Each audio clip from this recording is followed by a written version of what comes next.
Ever notice how ads always pop up at the worst moments? When the killer's identity is about to be revealed. During that perfect meditation flow. On Amazon Music, we believe in keeping you in the moment. That's why we've got millions of ad-free podcast episodes, so you can stay completely immersed in every story, every reveal, every breath. Download the Amazon Music app and start listening to your favorite podcasts ad-free, included with Prime. Seems to me you're just plain scared. Yes. Yeah, I am. I met him 15 years ago. I was told there was nothing left. No reason, no conscience, no understanding, and even the most rudimentary sense of life or death, of good or evil, right or wrong. I met this 6-year-old child with this blank, pale, emotionless face and the blackest eyes, the devil's eyes.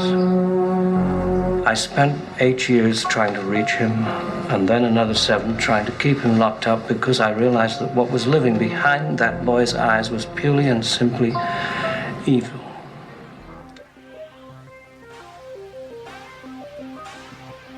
Trick or treat, motherfucker.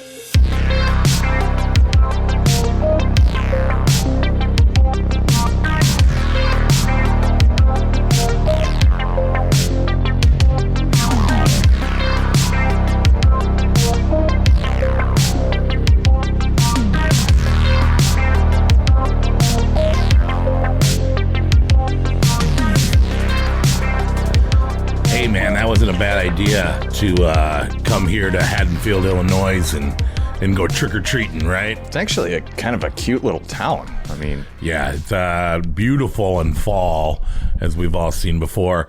But yeah, man, I haven't been trick-or-treating in so long.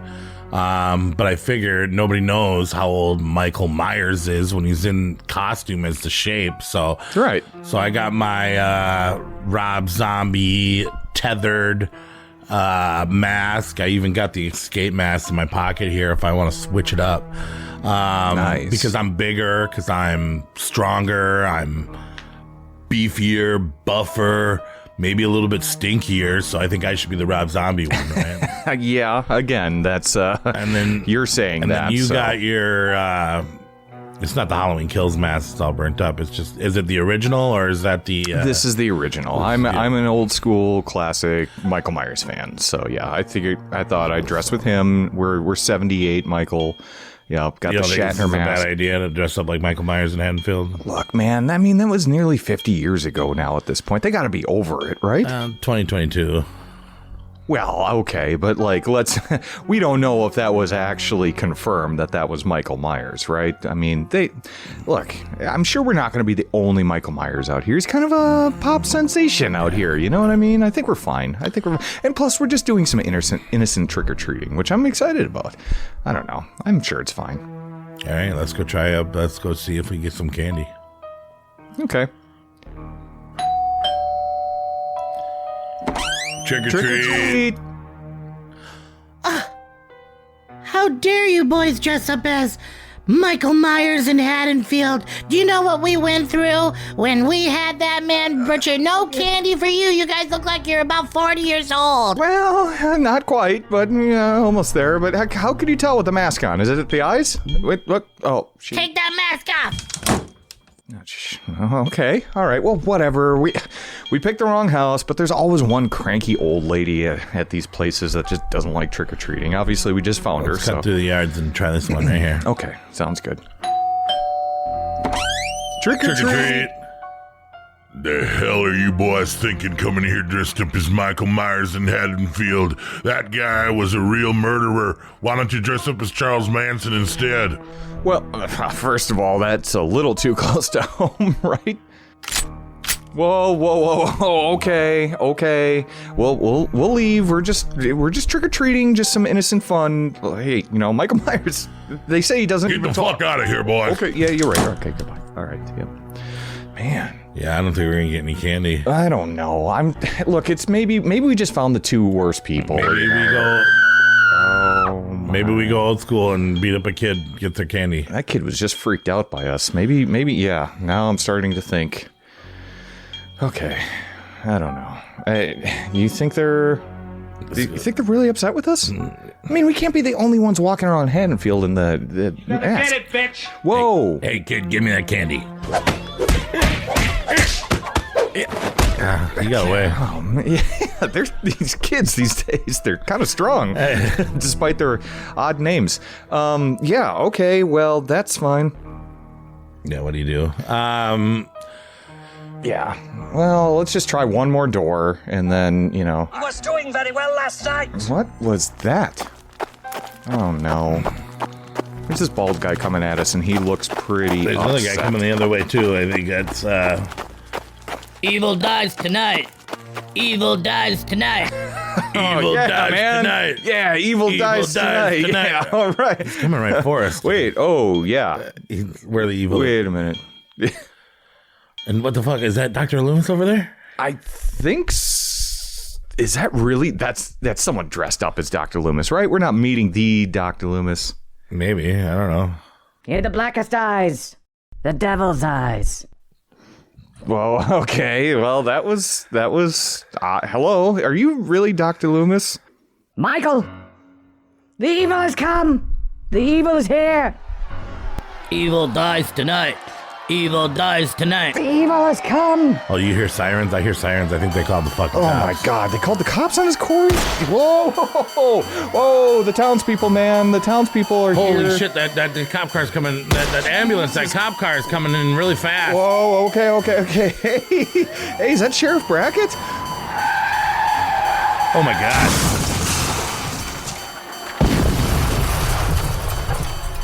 Hey guys, that wasn't the real Michael Myers, that was Nate. So you're the real Michael Myers. Evil dies tonight. Evil dies tonight. We must get the evil gone from here! He must be gone! Oh, fuck, man. Nate's dead. I'm shot up. Michael, the evil is gone. Don't go trick-or-treating in Haddonfield.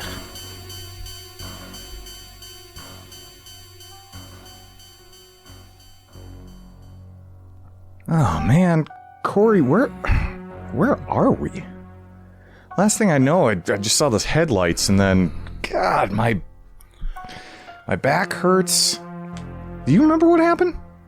I'm pretty sure we died, and now we're in this Michael Myers cult room, Satan purgatory cult room. We're dead? Oh, that cop car hit me, didn't it?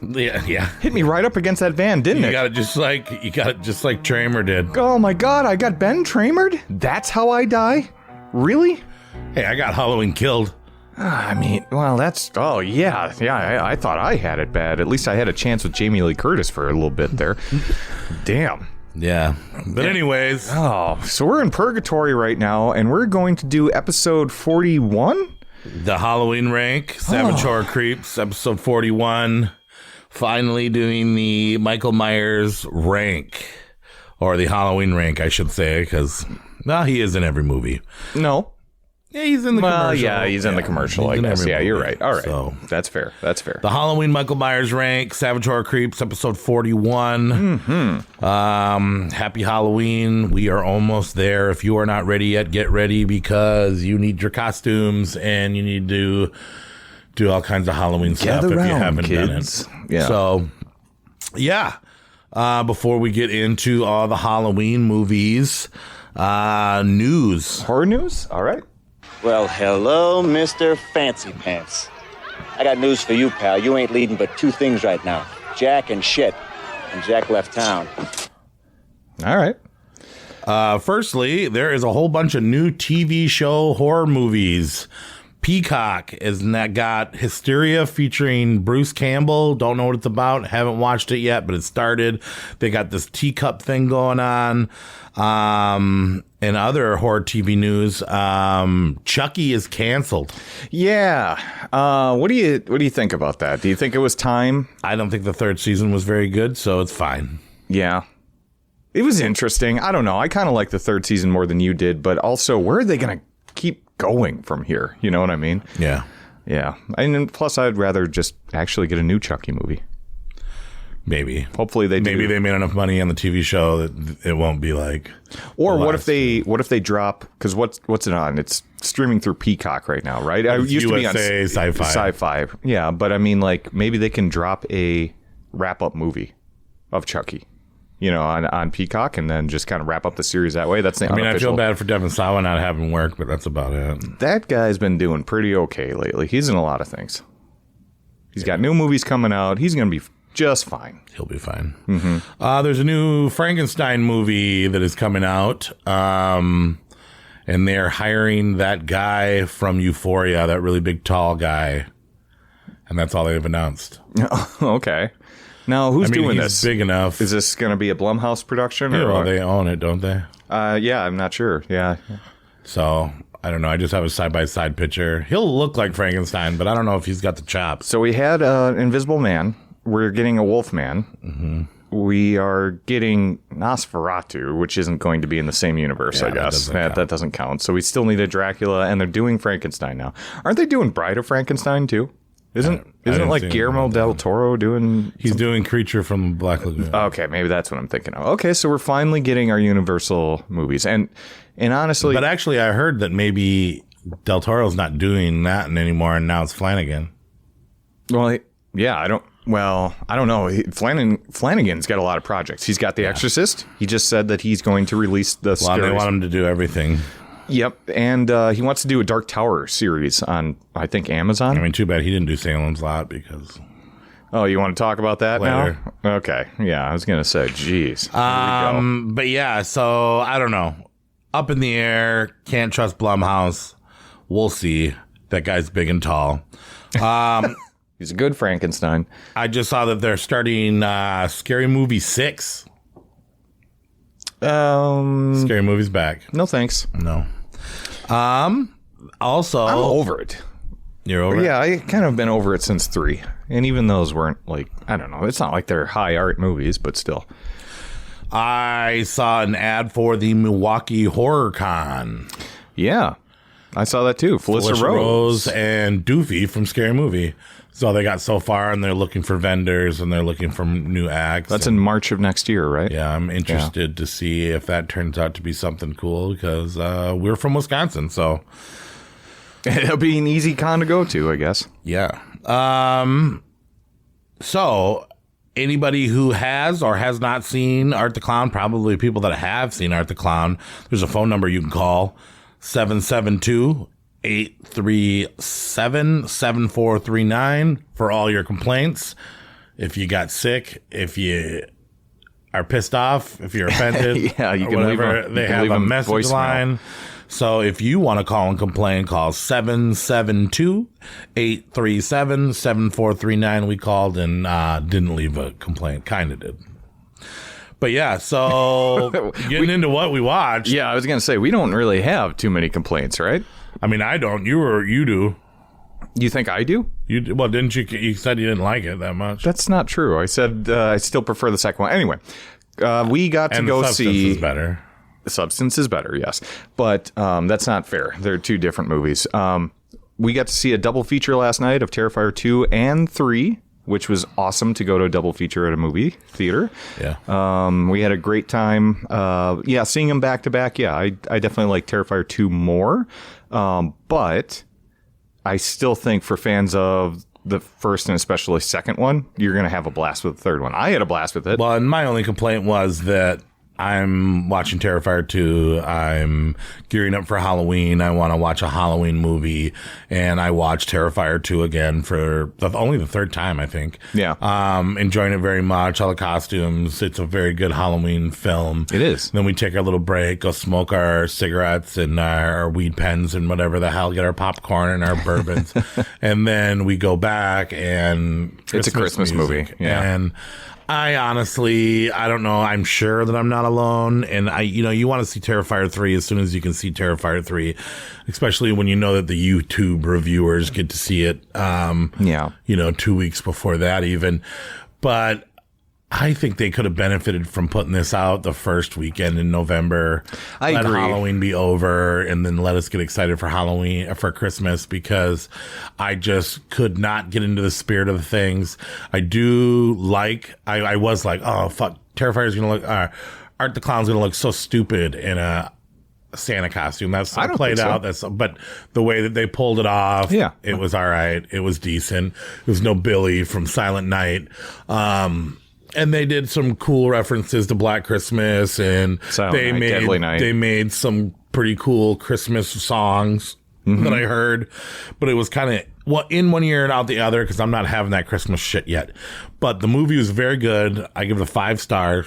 Wow. I think it's up there in the running for best horror movie so far of the year. That's my opinion. I do probably agree with Nate. Number 2 is probably the strongest entry, but I've only seen it once, and I saw it during Halloween time in this Christmas movie. Yeah. I could imagine watching this movie and again at Christmas and being like, whoa, this blows the Child's Play remake out of the water, because that's the best Christmas movie, Child's Play of all time. Child's Play? The remake with Mark Hamill. Okay. No, I see that look in your eyes. You're trying to get to me right now. Even the listeners can hear it over the mics. It's a Christmas like movie. He's just fucking with Nate again. He's just that movie wasn't that bad, but yeah, you're right. Silent Night, Deadly Night's the best Christmas episode. If you want to check that out from last year, check that out. I don't know how this would stand up against it if we did it again. Maybe in 6 years we'll do that. Yeah, I don't know. I enjoyed it. I agree with every critic that says the same thing, which is basically, look, if you're a Terrifier fan, you're going to love 3. If you're not, this isn't going to get you onto the franchise. You know, I think 2 is the best film to do that, because it's like fun, it's quirky, it brings in new things. But yeah, 3 is just more of 2. And 2 in is kind of complicated, and the story is larger. It is. 3 gets down to business, and it's just killing pretty much. They do expand the world a little bit. As far as everybody telling me that Damien Leone fucking pushed boundaries and he has no more boundaries to cross, that's bullshit. He has plenty of boundaries. I disagree too, yeah. He has plenty of boundaries to cross. Yeah. There's tons more things. My imagination was thinking about what was going to happen next, and it was brutal. So if you need help passing boundaries, as I'm sure you don't, Damien, you're doing great. Yeah. Let me know. I got some ideas for you. But yeah, Terrifier 3 was awesome. Yeah, no, it's a lot of fun. I think I gave it 4 stars, which I'm a harder critic than you are. I know that. Sometimes you give things passes, though. Yeah, one never knows with this podcast, right? But I don't know. Like, I gave it a 5 star, 5 out of 5. First watch in the theater, double feature. I love the movie. It was very, very gory. Yeah. It's very gory. But yeah, maybe 2's better. Speaking of clowns, Joker 2, went and saw Joker 2. Art the Clown is laughing in his puddle of piss right now, watching everybody rip apart Joaquin Phoenix. Jared Leto now doesn't have the worst Joker film of all time. And I'm sure Jared Leto's happy about that, especially because he's just got cast as, did you hear about that? No. Masters of the Universe. He's Skeletor. Oh, and that would be great if he wasn't such a fucking, like, I'm a method actor. I'm so, he holds himself up to this level that no one expects him to. I mean, I honestly can see him in the Skeletor. I think he's going to do great, but yeah. But now for the next 6 months, he's going to be living out in the fucking desert. Evil Lynn. Whoa, Allison Brie's in this? Evil Lynn. All right, that's all you had to say. I'm seeing it day one in the theater. But yeah, I don't know. There's kind of a pretty boy as He-Man. You'll have to look that up. Yeah, but they're going to Skeletor him up. So I mean, I don't know. Well, no, Jared Leto Skeletor. The guy that's He-Man is He-More. They should have named him. But anyways, Art the Clown's laughing at Joker right now because that movie was awful. F+. Yeah, you really hated that film. You hated it more than I did. No, I didn't. Paul hated it. Ray hated it. Paul hated it, yeah. Yeah, we had a fun little meetup to go see Joker 2. The biggest problem with the movie is it's just boring. Yeah. It's boring and the songs are bad. And it's a musical and the songs aren't good. And they tried for this weird balance of gritty, realistic in a musical. Makes cigarettes look unappetizing. Yeah, the Joker is smoking throughout the film, too. Yeah. All of them were. Yeah. Everybody was. Yeah, well, I mean, you're in an insane asylum, prison, or whatever, right? So, I mean, like, yeah. Cigarettes. But I don't know. Like, it was So just what do you give it then? really boring. I gave it 2 stars, and I could go down to 1.5 maybe, but there were some things I liked about it. Some of the gritty stuff of it. But the film's a mess. And all of the hate that it's getting, I think, is deserved. And, you know, there's a lot of videos coming up online of interviews that Joaquin Phoenix and Lady Gaga have been doing before the movie was released. And a lot of people are saying, like, they knew it was shit just because they would, like, give each other awkward looks and just the stuff that how they answer questions and the stuff in the way they answering these questions from the interviewers. It's almost just like, yeah, this movie's shit. So tread lightly, you know. And you get to see Harvey Dent become Two-Face, kind of. Not really. I mean, I get what you're talking about, but that was the worst piss poor Harvey Dent I've ever seen. Yeah, I don't know. It wasn't great. And it's definitely not anything like the first film. Art the Clown wins. He's the clown of the year. He is the clown of the year, for sure. Strange Behavior. A erotic sex thriller is what they sold it as. Strange Behavior. Strange. Darling. Strange Darling. Behavior? That's a movie. Yeah. It's a different movie. Whoops. Strange Darling. Yes. Pretty fucking good. I saw it coming. Yeah. It's one of those movies you should definitely go in blind. Everybody's like, oh, this twist, you know, and you're starting off. And if you do watch the trailer, you're like, oh, okay, look at that guy with the gun. And then there's a twist and there's a hunt.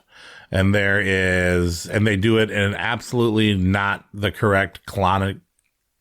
How do you say that word? The colonic.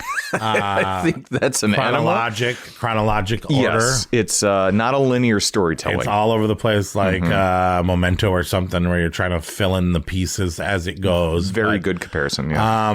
Pretty cool movie. Pretty excessive violence. Yep. Excessive sexuality and definitely surprises with how the story unfolds. And yeah, I thought it was cool. I gave it a B. Yeah, I gave it a 4 out of 5 stars, and I thought it was a lot of fun. I don't think it's got a whole lot of rewatch value because once you get all the twists and the storytelling, it's pretty simple. The end was really cool to me. Very cool. While I was watching the end, I was like, "Oh, this is stupid. That looks stupid." But I was like, "No, it doesn't." No, it's a great low budget film, and you should go in totally blind to Strange Darling, and it's it's fun. It's a really fun movie. Again, once you watch it though, I don't know how many times you're going to watch it afterwards, but definitely worth a watch. Shout out to Dragula. The new season is popped up, and it's super gay, super cool, super gory, super gross. I don't know if anybody, you ever watch that shit? I watched like a season before, but I haven't kept up with it by any means. Yeah. I've watched all of them and they're pretty cool. Check that out if you like makeup and gore. That's on Shudder? Yeah, it just started. And then Horror's Greatest apparently is over after 5 episodes. I was waiting for the last one and nothing happened, but they wrapped it up with Stephen King's greatest hits. Oh, interesting. And there you go, listeners. I know a lot of people have requested an entire Stephen King episode, which we will get to one day, but watch that in the meantime until we get there. And then you watched that also Borefest. I haven't watched it because the trailer bored me so bad. Salem's Lot. I did. I watched Salem's Lot on Max. And we talked about The Substance, right? In last episode. So yeah, I did watch Salem's Lot. I liked it. Definitely don't love it. I know some people absolutely hate it. But I told you that you wouldn't love it. But I liked it. I think there's a lot of good things going on for it. How they present the vampires are very creepy. There's a lot of atmosphere in the film, and it really works. There's some really cool shots, some ideas in there that really, really work. The problem is that it feels like a bigger story compacted into less than 2 hours. And so things happen quickly, and it just doesn't jive well. And apparently the director said that his director's cut is 3 hours long.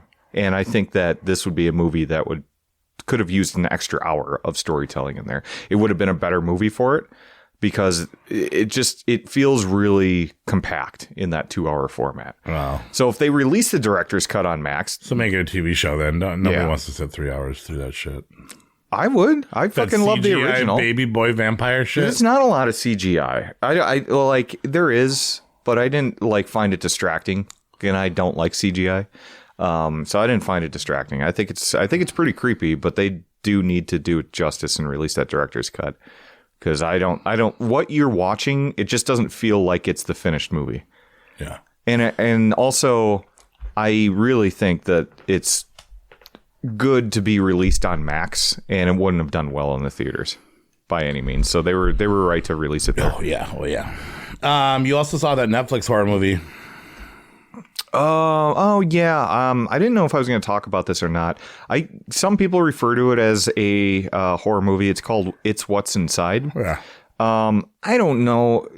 I don't know if it's necessarily a horror movie. Oh. They say it's a horror movie. The idea of it is horrifying, but it's more of like a sci-fi comedy / bodies type of thing. That was a horror movie. Disagree, but anyway, just because it's for teens doesn't mean it's not horror. I don't know. You got a problem with teens? I get a problem with that movie. But It's What's Inside is one of the most fun I've had watching a movie this year. Watching the whole story unfold. Rate it low. No. It's fun, and it's about this guy's wedding night. He invites all his old friends over to he lives in a mansion, and there's a guy that brings this quote unquote game. It's like a science experiment, and yeah, I saw the trailer. Yeah, and I'm not going to tell anything more than that because I went in blind to this film as well, just because I heard that it was getting a lot of buzz. And I was so happy that I did. And there's so many twists. It's really fun. It's mind bending. It also has a lot of commentary on humans today, and especially with social media and in relationships. And it's a mindfuck type of movie in the best way possible. And I think that that's where some people think it's horror, but there's not like gore or anything like that. There's no like killer stalking or anything like that. It's a fucked up movie, and it's super fun, and it's very, very original. And the fact that this is what's the director's name? Greg Jardin, I think his name is. The fact that this is his first feature film, pretty much, or first big one. Yeah, it looks like he's just done nothing but shorts so far. Man, I will be watching this guy's future films with great interest, because yeah, this is an absolute banger of a first film, and it's a lot of fun. And Corey, you need to check that out. And it's What's Inside on Netflix. I just saw it this morning that you watched it. So it's calling you out on that. But yeah, that's what I've watched. We're gonna go see The Thing later tonight. Not like we haven't seen it before, but not like you. Yeah, I've never seen it on a big screen though. I'm excited that our theater's playing The Thing. So yeah, got some horror creeps coming to that one too.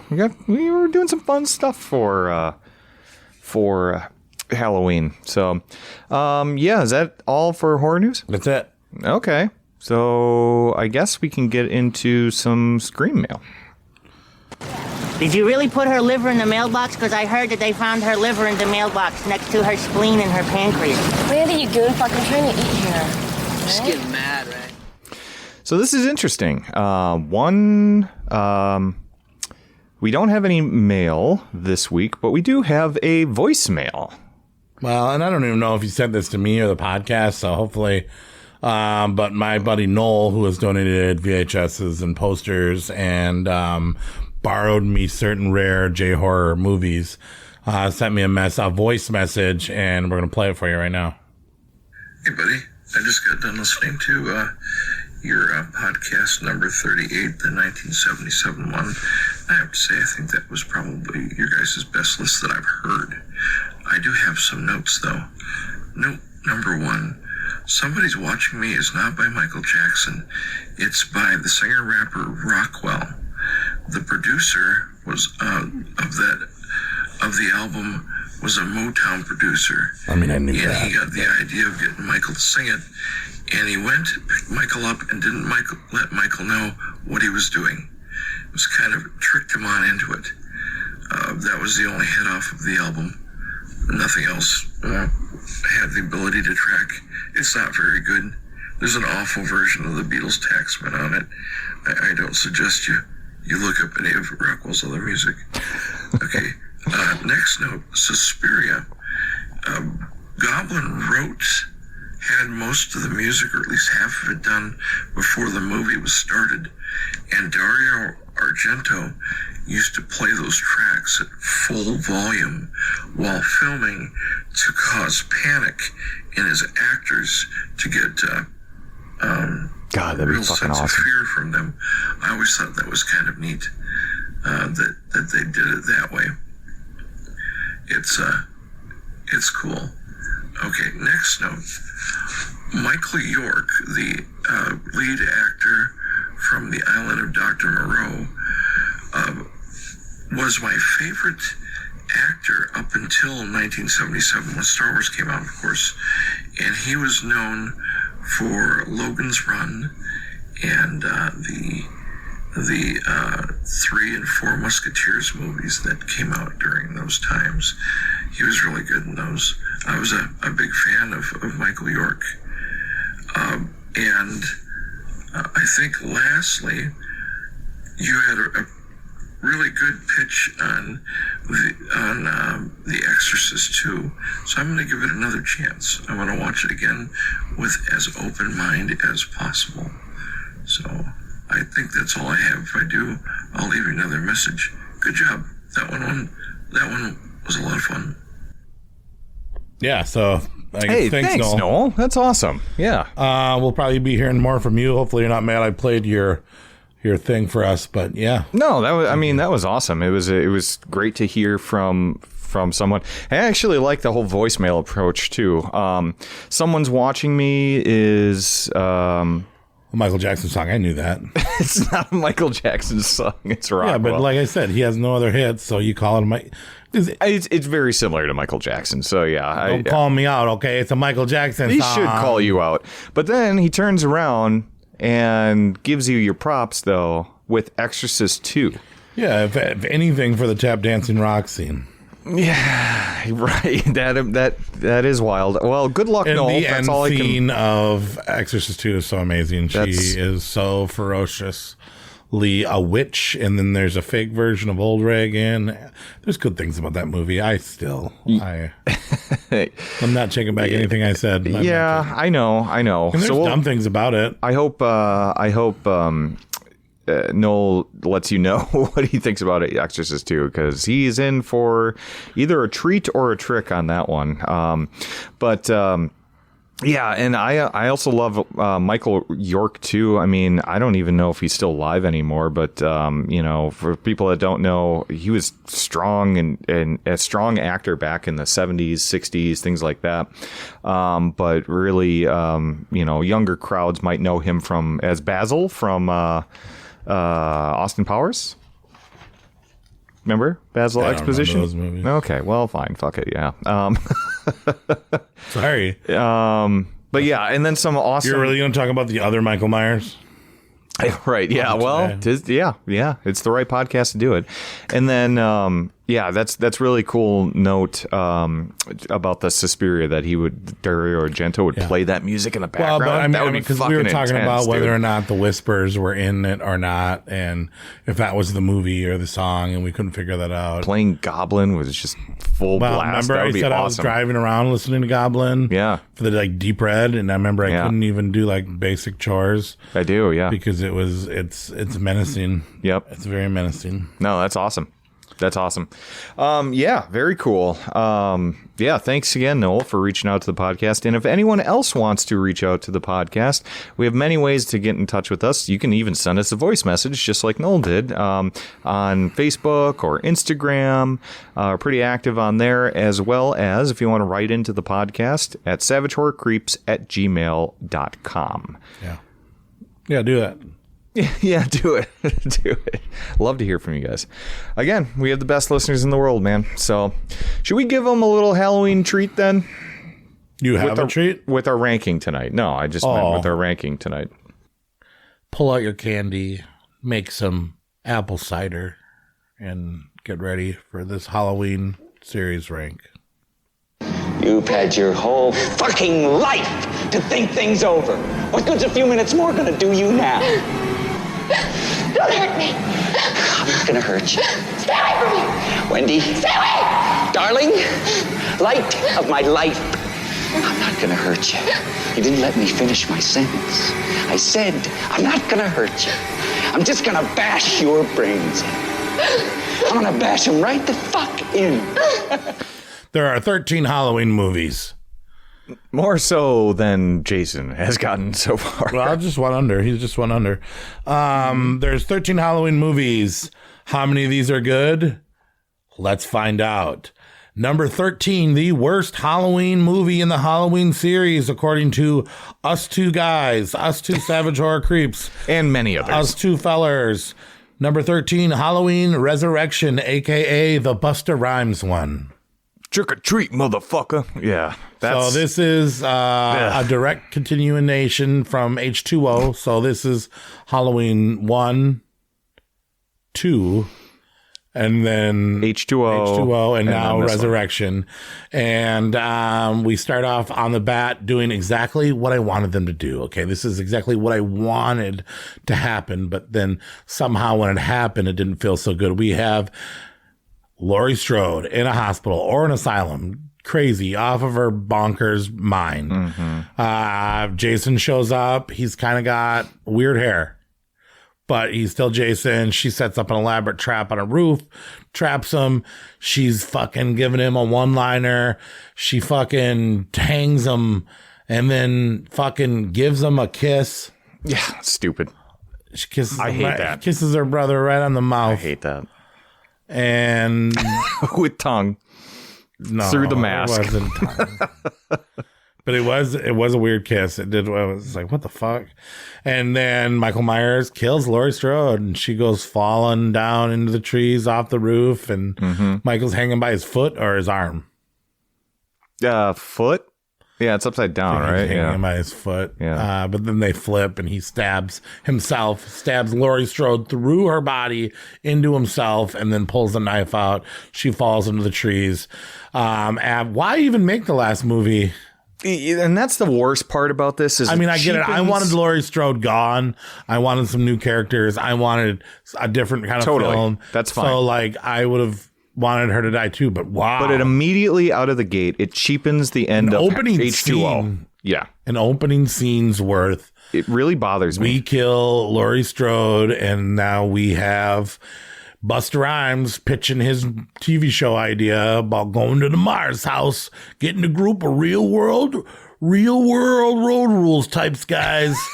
We're going to mic them up, and we're going to put them in the Michael Myers house that we put a bunch of fake ass shit in. Yeah. And you got a cast of semi-recognizable people. Yeah, but then you have Busta Rhymes and Tyra Banks. Yeah, what's the problem with them? They weren't at the Diddy parties. Is that confirmed? But yeah, Tyra Banks does not need to be in this fucking universe at all. I'm sorry. She sucks. She sucks. Busta Rhymes. You think she sucks all the time or just in this movie? All the time, I think. Wow. But especially in this movie. Wow. I don't like her in Not this. a top model fan? Not America's Top Model fan? Busta Rhymes, if he wants to call Michael Myers a bitch and motherfucker, that's fine. But so yeah, having the him premise do of this karate. Movie, Busta Rhymes pulls in a bunch of teens and he does a reality TV show in the Myers house, and he's dressed up as Michael Myers to scare people. Yeah. He actually bumps into the real Michael Myers and calls him names and tells him to get the fuck away and go do his fucking job. And Michael Myers listens to him.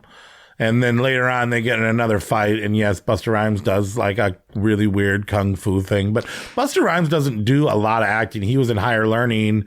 And that's the only other movie I don't think he's terrible by any means. I mean, he's being Busta Rhymes. He wasn't acting like anyone else. But I don't know. That was the way movies were. That's kind of how people wanted their horror to be. I get it, and some of the kills are okay, and the dynamics of the teens and having sex, and there's this girl that looked like Brittany Murphy that's not Brittany Murphy, and then there's a new final girl that wasn't Laurie Strode, and I was sick. I'm so sick of Laurie Strode by this time.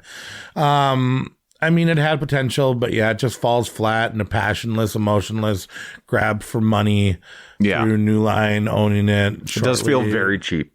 Yeah. And they were going to do more after this and carry on this storyline, but Mustafa Akkad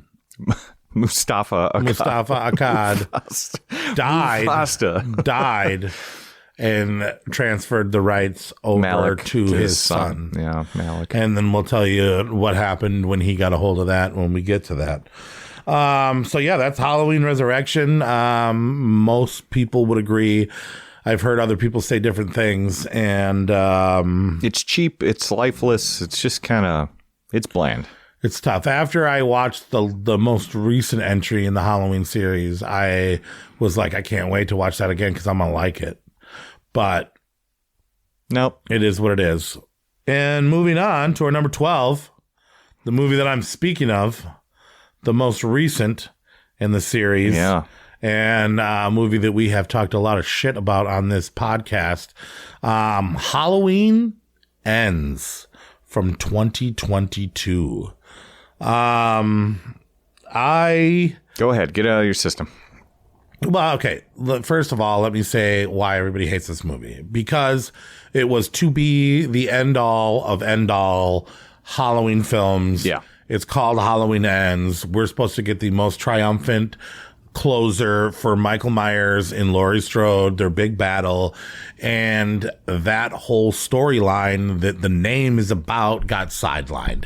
Mm-hmm. And we get this story about a dude named Corey, that, you know, accidentally kills a kid when he's babysitting this kid, and he was kind of dumb, but it was kind of an accident, and he becomes the new boogeyman in the absence of Michael Myers, and this kid's getting terrorized and bullied and beat up, and his parents suck, and it's just like, oh man, this guy's life. Yeah. And he ends up meeting Laurie Strode. Laurie Strode introduces her to her, in my opinion, dumb granddaughter. They're perfect together. Let them go.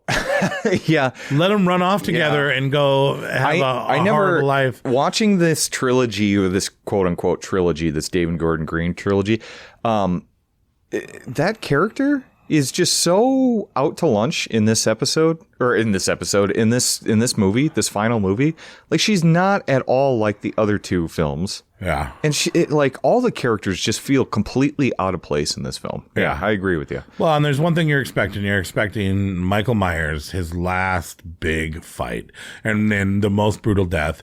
But instead, you get a kid getting bullied, falling in a gutter, finding a decrepit, dying, old Michael Myers that can't even fucking kill a rat. Yeah. To get his powers back. And then he starts wrestling around. There's this little like bromance gay thing between Michael Myers and Corey. And, you know, it's just very unsatisfying, especially when Corey goes back there and beats the shit out of Michael Myers. Yeah. Steals his mask. That's and really then goes upsetting. around being Michael Myers.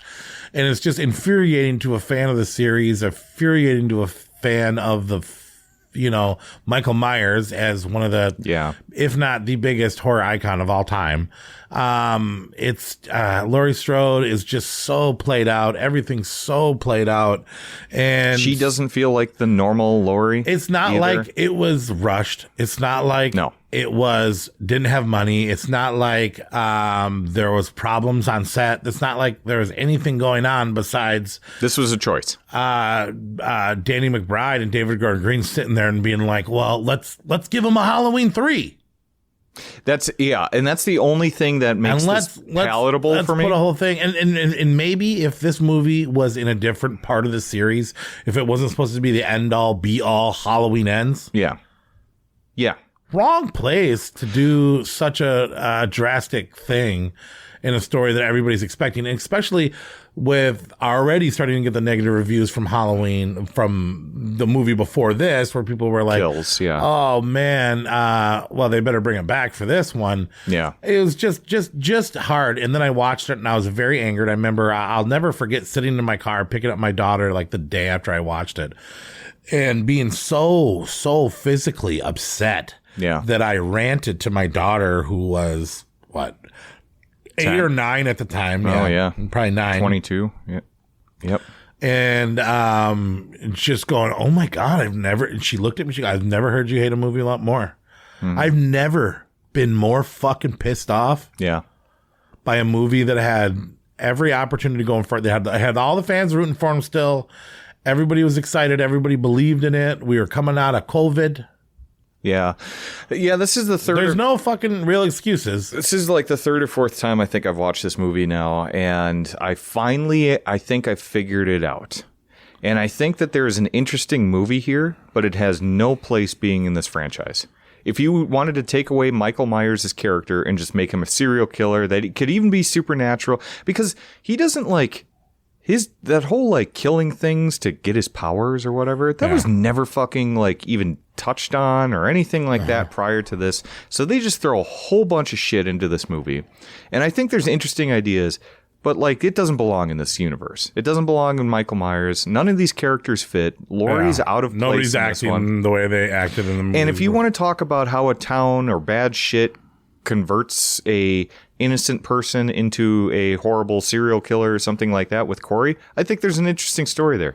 It does not belong in this franchise, though. Yeah. It really doesn't. And the only thing that made it palatable before was the Halloween 3. Darcy's in it. No, it was the Halloween 3 comparison. Oh, yeah. Where it was like, okay, so the first 2018 is a lot like the original. Halloween Kills is a lot like 2 in terms of like more people die. It's bigger, it's grander in scale. It's violent. And then Halloween 3 is a complete departure. Yeah. And then so I could see them trying to do that.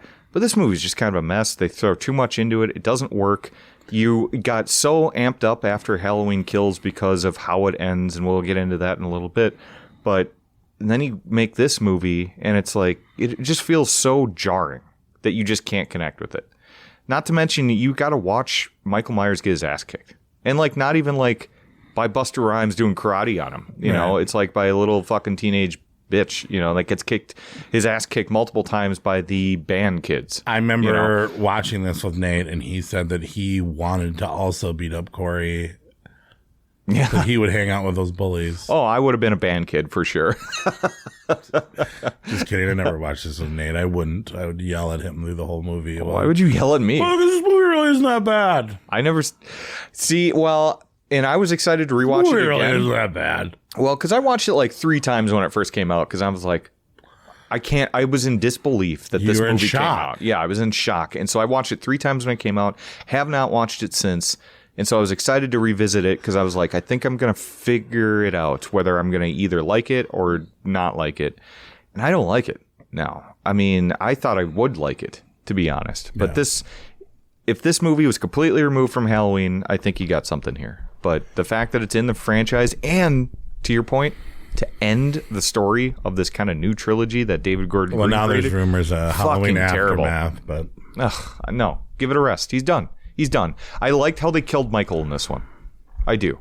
I think there's a kind of like the Jesus thing, touching moment there with the Laurie. knives, the crucified knives on the table. Yeah, I don't mind that, and I think it gets a little touching there with I thought her. they were going to jump on him and gangbang. Would have made for a better movie.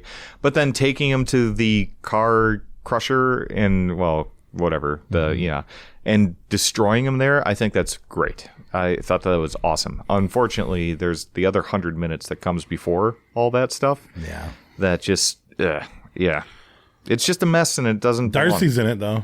Darcy is in it, but even her death scene is Well, hers is kind of off screen, but the other one is pretty good. Well, and they filmed that, and they were supposed to give her a more brutal kill. Yeah. But they didn't, and I don't know why.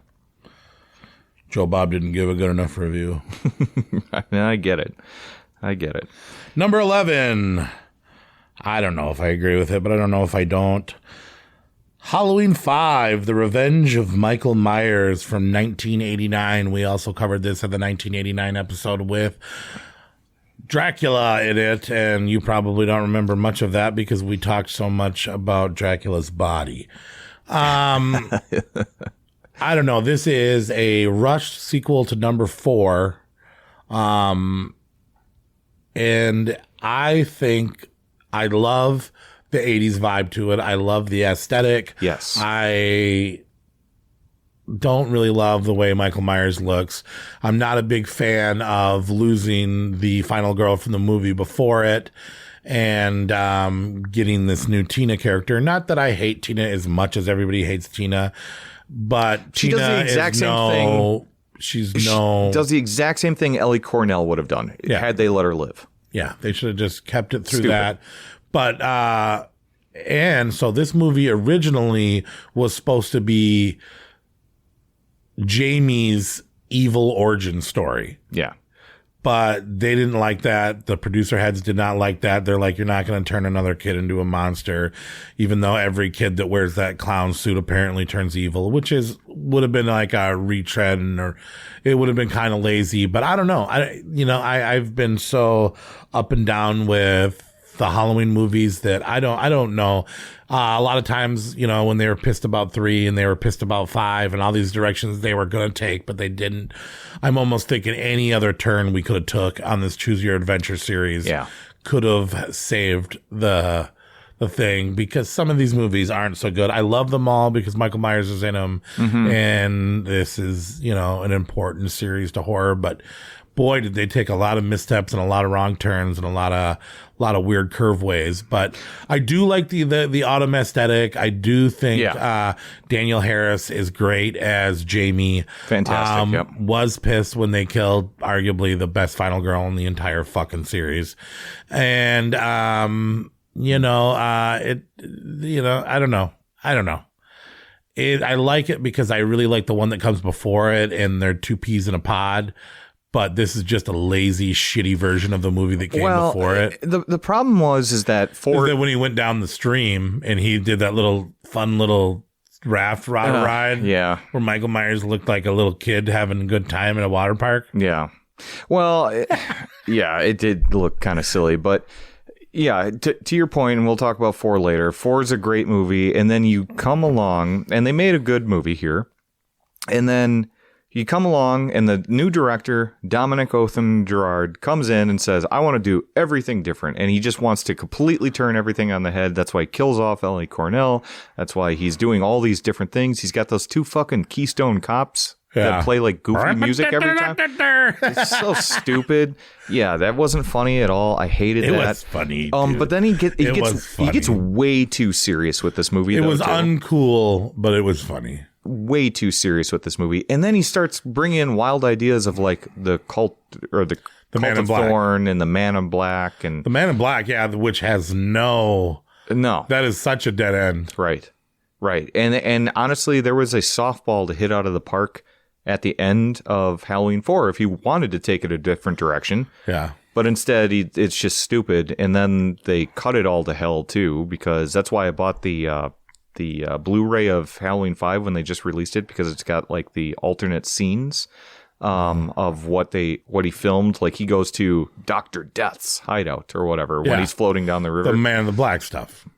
A little bit. It explains a little bit more than I haven't that. seen this extra footage. It's like, I know that they had a lot more planned for the It was Man like in the 12 Black. minutes of like extra stuff that fills in a little bit of the gaps, but it's still unclear and comes out of nowhere, especially when it's a continuation of 4. Yeah. The very next year it comes out, right? Not even, well, yeah, like they rushed this film. Yeah. They're like, I want it out next year. And it's pretty bland everywhere else, except I do like the laundry chute scene. I think that was pretty intense. Isn't that in? It's an H2O, bro. No, it's not. No, the one where there's another one. Yeah. I think it's in this one where Danielle Harris is trying to climb up the one and he's stabbing through it. That was a pretty good scene, but otherwise than that, everything's kind of bland. He wears a different mask for Christ's sakes. I don't know. It's just not that either of the masks are good, but yeah, this one is legendarily dumb looking. Yeah. There's a lot of them that are legendary dumb looking. Yeah, and we'll get into that later on in this episode too. But yeah, I mean, 5 is just kind of meh. Okay, 5 is forgettable. Totally. But a lot of times I actually just remember 4 parts of 5 in 4 when I remember 4. Yeah. But yeah. Halloween 5, number 11. So, top 10. Can you believe it? Top 10. Number 10. The Curse of Michael Myers, Halloween 6. I think this one is criminally low, but for all the first-time listeners out there. Criminally low at 10? Yeah, I do, yeah. I think that, yep. And we'll get into it. Paul Rudd, because you're into Paul Rudd? I'm a Paul Rudd apologist. Shout out to my Paul Rudd fans. Paul Rudd's in this movie, and he doesn't suck, and he's playing Tommy from the first film. But this movie also went through way too many cuts. There's actually 2 versions of the movie. Yeah. I even watched the cut comparison on Dead Meat, trying to figure out the differences. But it's a lot. The after producer's cut you is kind a lot. of watch the differences, they both kind of seem like they both have kind of the same problem. They're trying to put way too much lore into Michael Myers. Well, they're trying to bring a satanic element. The they're end trying of the to fifth one left. They're trying to explain evil. Well, the end of the fifth one left so many fucking loose threads for them to this movie was doomed to fail for the person that came after it. I mean, really, when you think about it, because you got to explain the Man in Black. You got to explain why fucking Michael Myers has got a tattoo. You got to explain how he got out of there, where he's been, all this shit, and it's just it sucks. It sucks for that person to come after 5, and do 6. Well, but it was how many years after 5? So they rushed. They did the Halloween 5, 3 months after they did number 4. Yeah. And then they took 4 years to make everything not match with 4 and 5. And they added 90s characters with less than enough depth. This was a Dimension film by that time, right? Dark. They used a lot of dark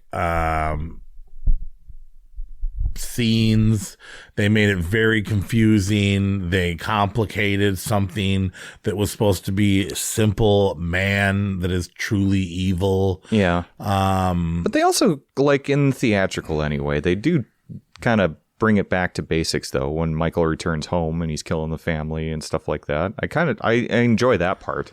Yeah, I've watched this movie a lot of times looking for what I loved about this movie, but I do not. You don't see it anymore?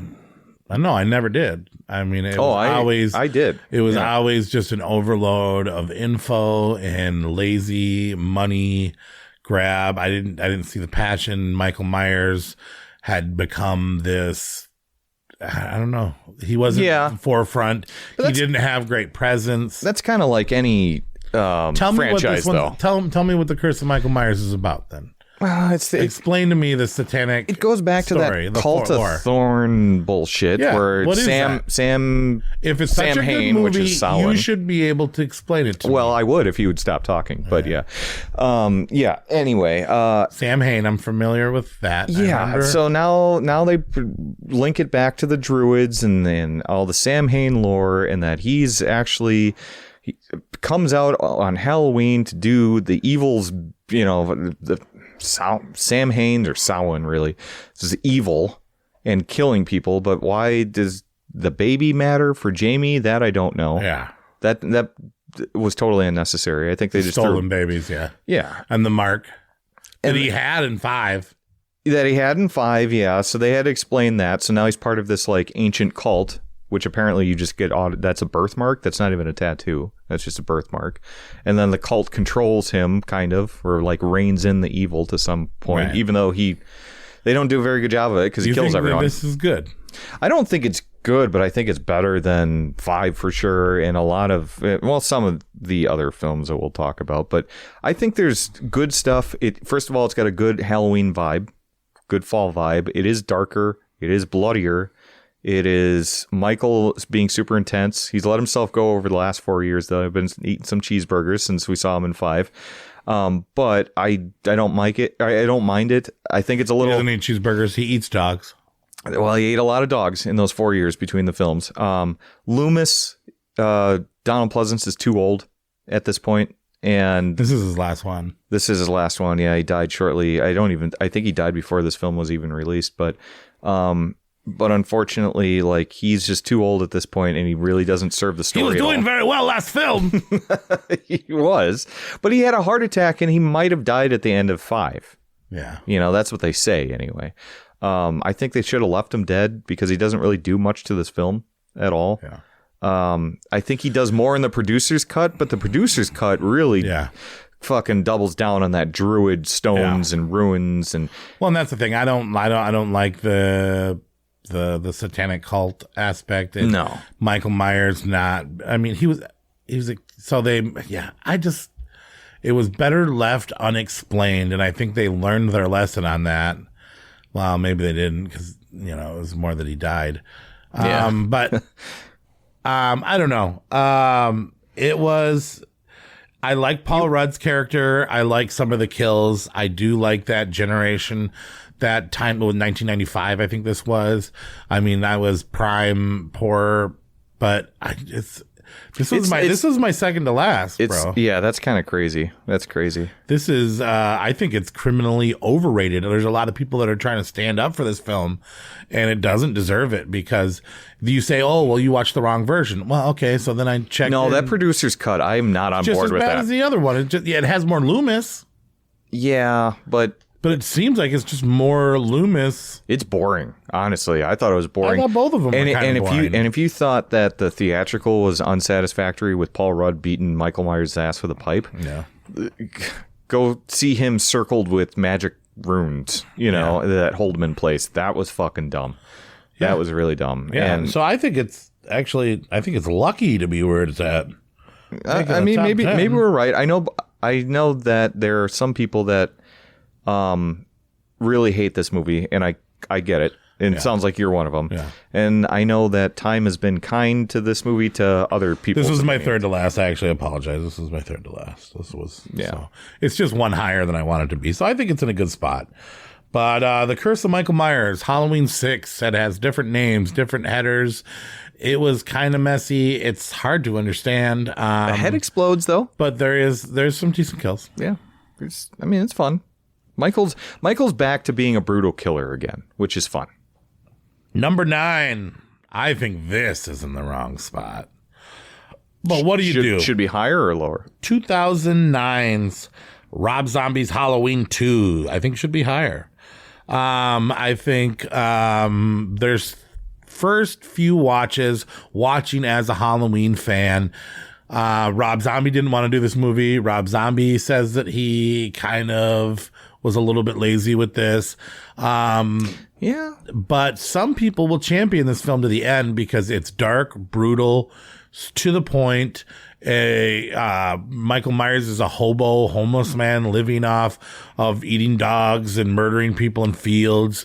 He only puts the mask on when he kills because it gives him some sort of power. Mm-hmm. There's an epic, unbelievable fucking Halloween party that brings me back to the Halloween party that I want to go to every Halloween, that I want to be able to throw or to know somebody that can throw. Because that party is awesome. They're fucking Rocky Horror Picture Show costumes.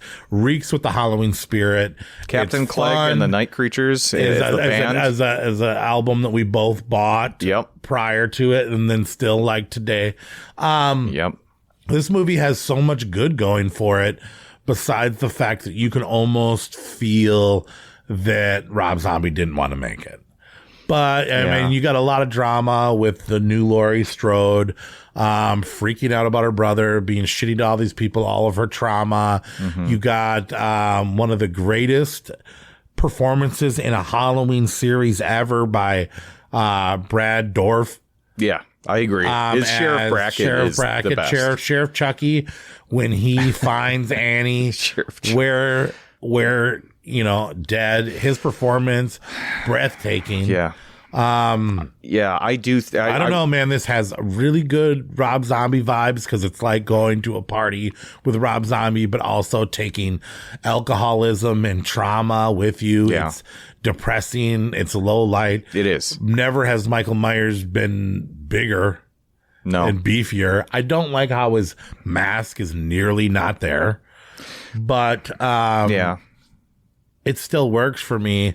I put this one a lot higher because my whole life I've been mad that there was a certain kind of Halloween movie that I wanted to be made after the first one that I never got. And every single Halloween movie in a way has disappointed me in some point, because in my head, I feel like Michael Myers deserves better. Yeah. Something like his Friday the 13th 4. You know, there's never been like, that's Michael Myers. In retrospect, after watching them all, after realizing that I'm a little disappointed in every film, when I look back at this, it's fresh, it's different. It does pay a certain amount of respect with keeping integrity for his own filmmaking. I don't like the whole I'm seeing my mother and I'm seeing the little boy version of me shit. And the ending was a little cheesy, but the more I watch all these Halloween movies, man, I don't think Rob Zombie did the wrong thing. And I do like Rob Zombie films, and there's just certain things that annoy me. And just because there's about 3 things that annoy me about this movie doesn't mean I should hate this movie. No. There's a lot more things that I do like about this movie. It is violent, brutal, the cameos, the aesthetic. Like I said, if you put a good Halloween party in a fucking horror movie, I'm going to love this movie. This has got rewatchability. There's things that you miss in this film. That's true. And it's refreshingly different from everything that's coming before. So I think this is a lost little gem in the Halloween series. And that's, I believe I put it as my 5 all around. No, it was 6. I put it in my number 6. I was gonna say, you had it up there though. At 9. This movie's fucking good. Don't let the couple of weird, dumb things Rob Zombie did ruin this whole movie for you. Watch it with an open mind and you will be like, okay, it's dark, it's gritty, it's gory, it's brutal. But if you like Terrifier, this is right up your fucking alley. Yeah, I mean, this one's way more depressing than Terrifier, I think, that franchise. But the whole like vision of his mother and whatnot could have done without that. Yeah. And then Laurie is so over the top in this one. I get that she has trauma and whatnot, but like, she has Rob Zombie trauma. Yeah. You know what I mean? Where she is alcoholic, ex-addict. She's just the worst I don't person. shower. Yeah. I need pills to get through the day. It was a little too much on that. But yeah, I do think that this is refreshingly different. I do think that there's a lot to unpack in this, and it's a fun take on that. And we talked about this on the Rob Zombie episode too, where this movie deserves more credit, and I think it's getting some from people. Yeah, it has a cult within cult thing. So horror movies are cult movies already, but within the horror genre, there is a small select type of people that really like 2 and 2 alone. Yeah. Where 2 is just special. Because it's its own movie.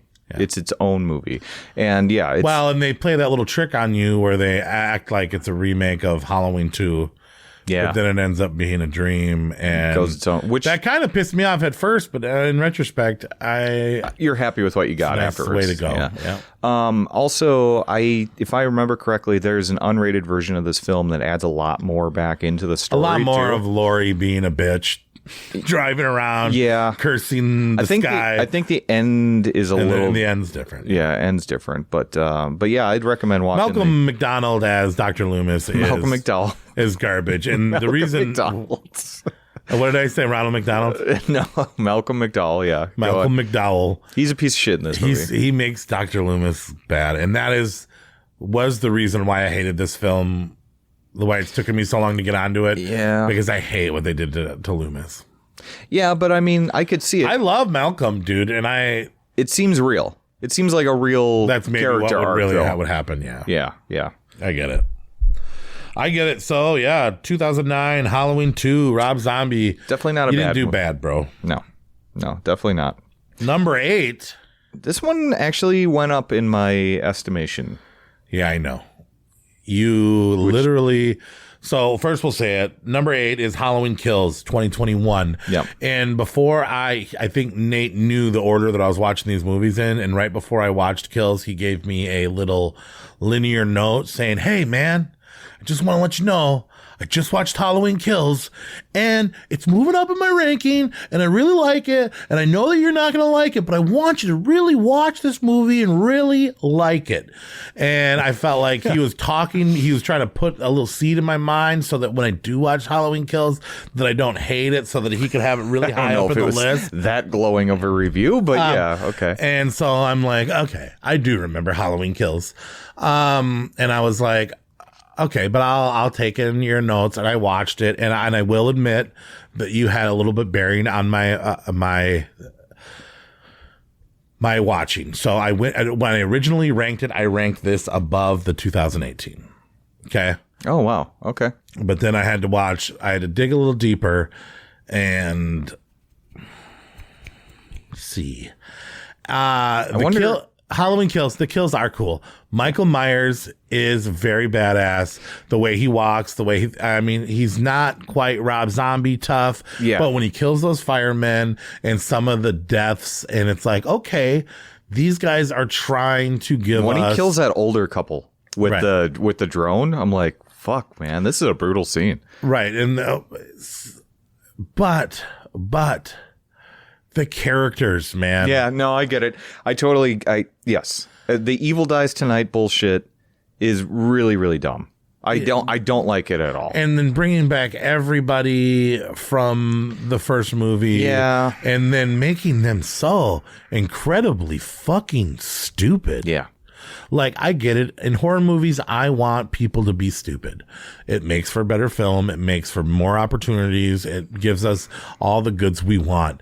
But these people are people that survived, that know what Michael Myers is. And it's almost like they don't know. No. And how Laurie Strode be the most protective psycho person in the fucking world. And when they find out that she ran off with her ex-boyfriend, who is Tommy's son, in a car with a shotgun, like a bunch of hicks hunting down Frankenstein. Yeah. You didn't like that? No. I don't mind it. I don't like the middle part with the hospital stuff. I'm actually really glad that they took Jamie Lee Curtis and kind of sidelined her for this one too. Totally okay with that. If you want to show the town erupt in chaos, I think that they did it okay. But then the evil dies tonight shit, when they started trying to make a message behind this, it was annoying. What I really liked about it this time around is you get that fall atmosphere, and you get Michael Myers being brutal. How do you get the fall atmosphere exactly? There's a lot of, like, everything's decorated in the entire town to the extreme. Would it be? What a city! And now I was gonna say, like, you wouldn't do this if he just killed all these people, right? Like over the 2 years ago. Yeah, you wouldn't, but yeah. So they're having this.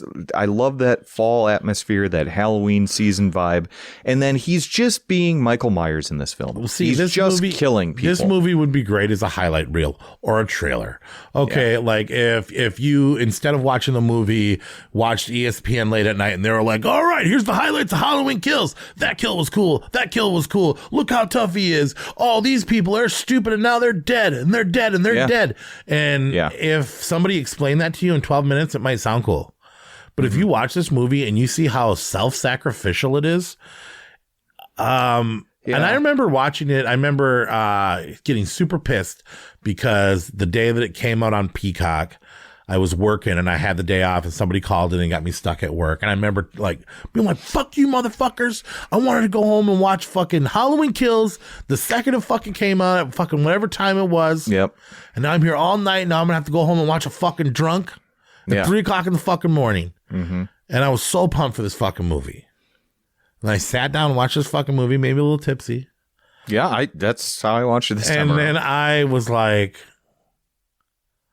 pissed. I was like, okay, the firefighter scene's cool, but yeah, I love the throwback in the beginning though. That opening is fucking awesome, where it takes place directly after the original. Oh, well, they're driving away from the fire? No. When it goes back in time to that night Where there's the yes, Loomis. yes. That looks fucking amazing. Yeah, where they did de-aged such a good everybody job. and did that. Actually, I did like that too. And they got the guy from the Wolf Snow Hollow. Yeah, Jim Cummings. He was cool. And Yeah. actually, I do think that was the best part of the movie. Yeah, I agree. And then some of the kills and the flashbacks. A lot of people don't like that flashback shit because it really wasn't telling anything. But they did it so well. It really felt and it looked vintage. It did. It looked so I like good. that. It looked so good. So you're correct on that. But yeah, the characters, just the writing. Yeah, I agree with you. The writing. David Gordon Green and Danny McBride fucked up.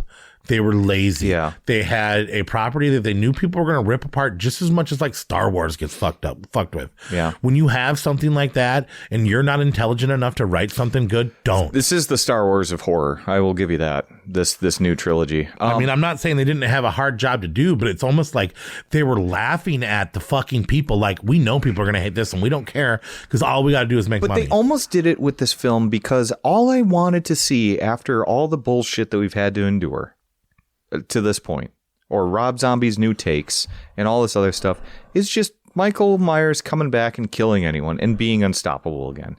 And he's never been more brutal. Like watching that scene again where he kills that older couple when he shoves the light in that woman, but then she's watching her own husband and he's just taking knives out of the rack and stabbing him repeatedly. I mean, it's like that's the Michael Myers that we want, though. That's the whole like true evil shit. You know what I mean? And there's that chase scene in the park after he kills everyone.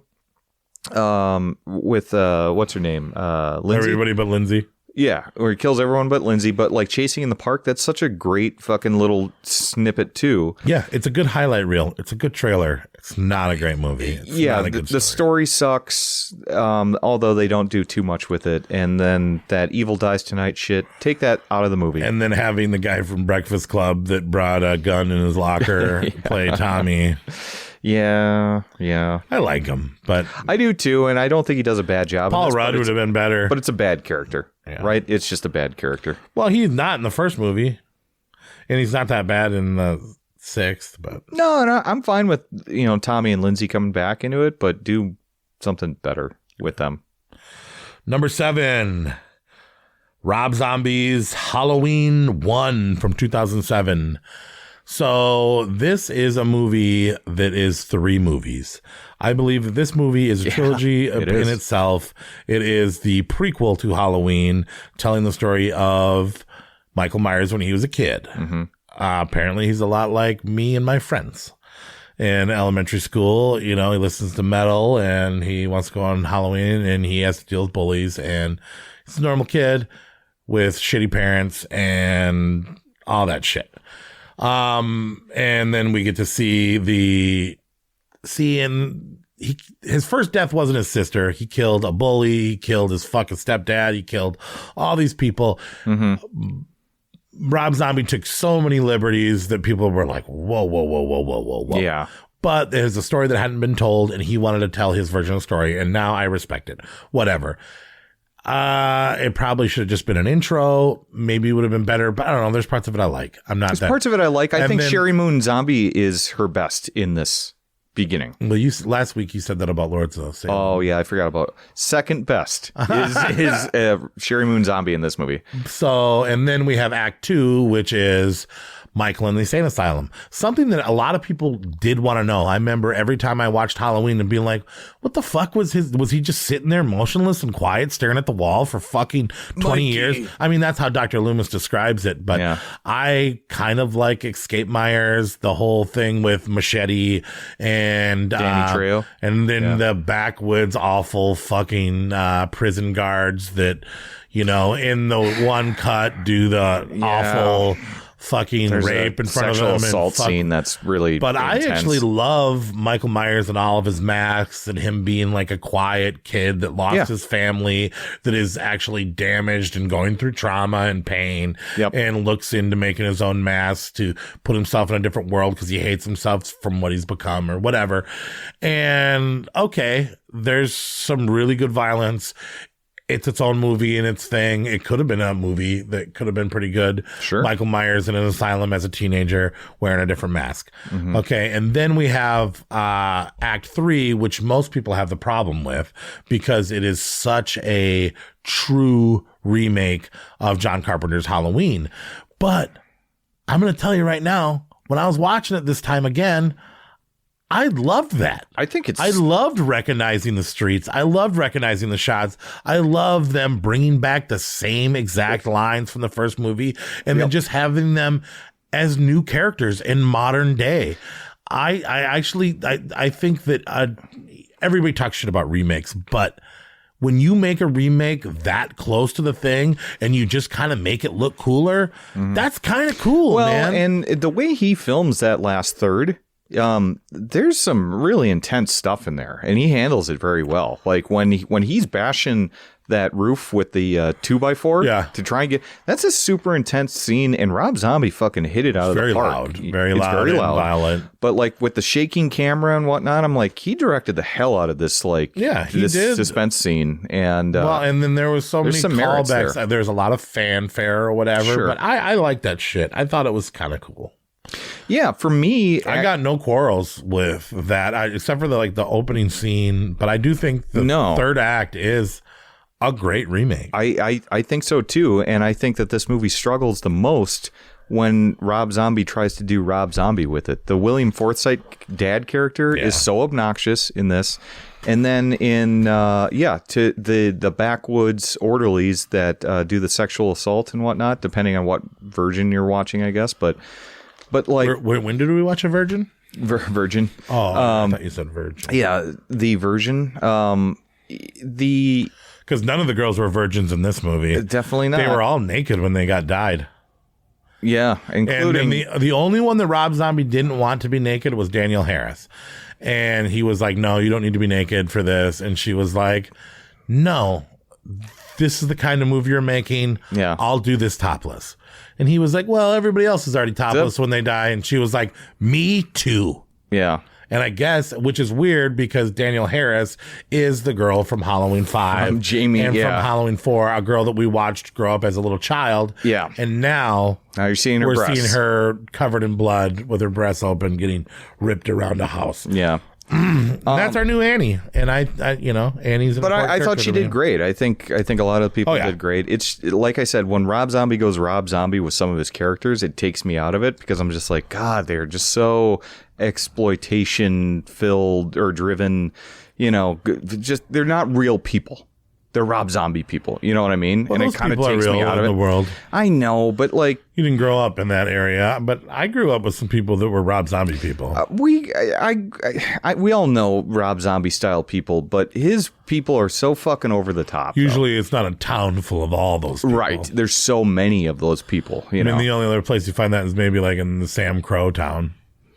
Yeah, everybody's dad's a biker.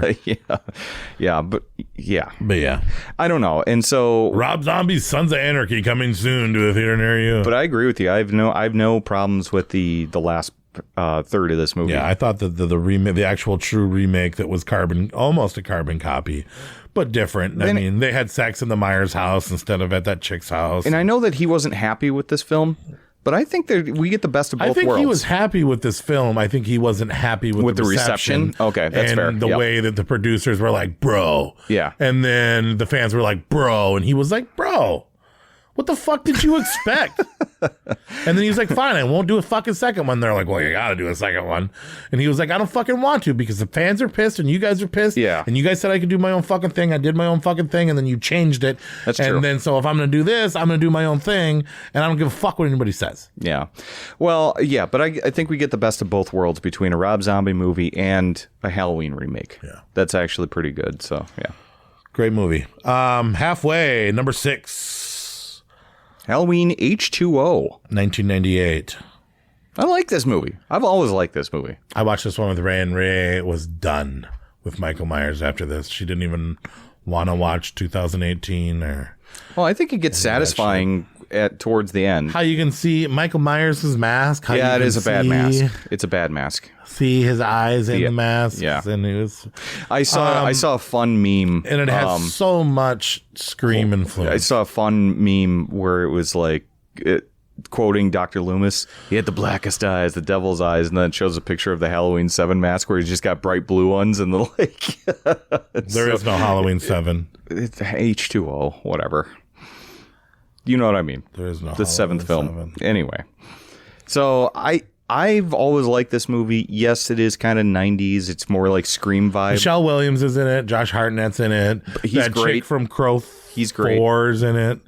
The kid from Jumanji's in it. Yeah. Jamie Jamie Lee Curtis doesn't suck in it. No. Actually seems like what Laurie Strode would become.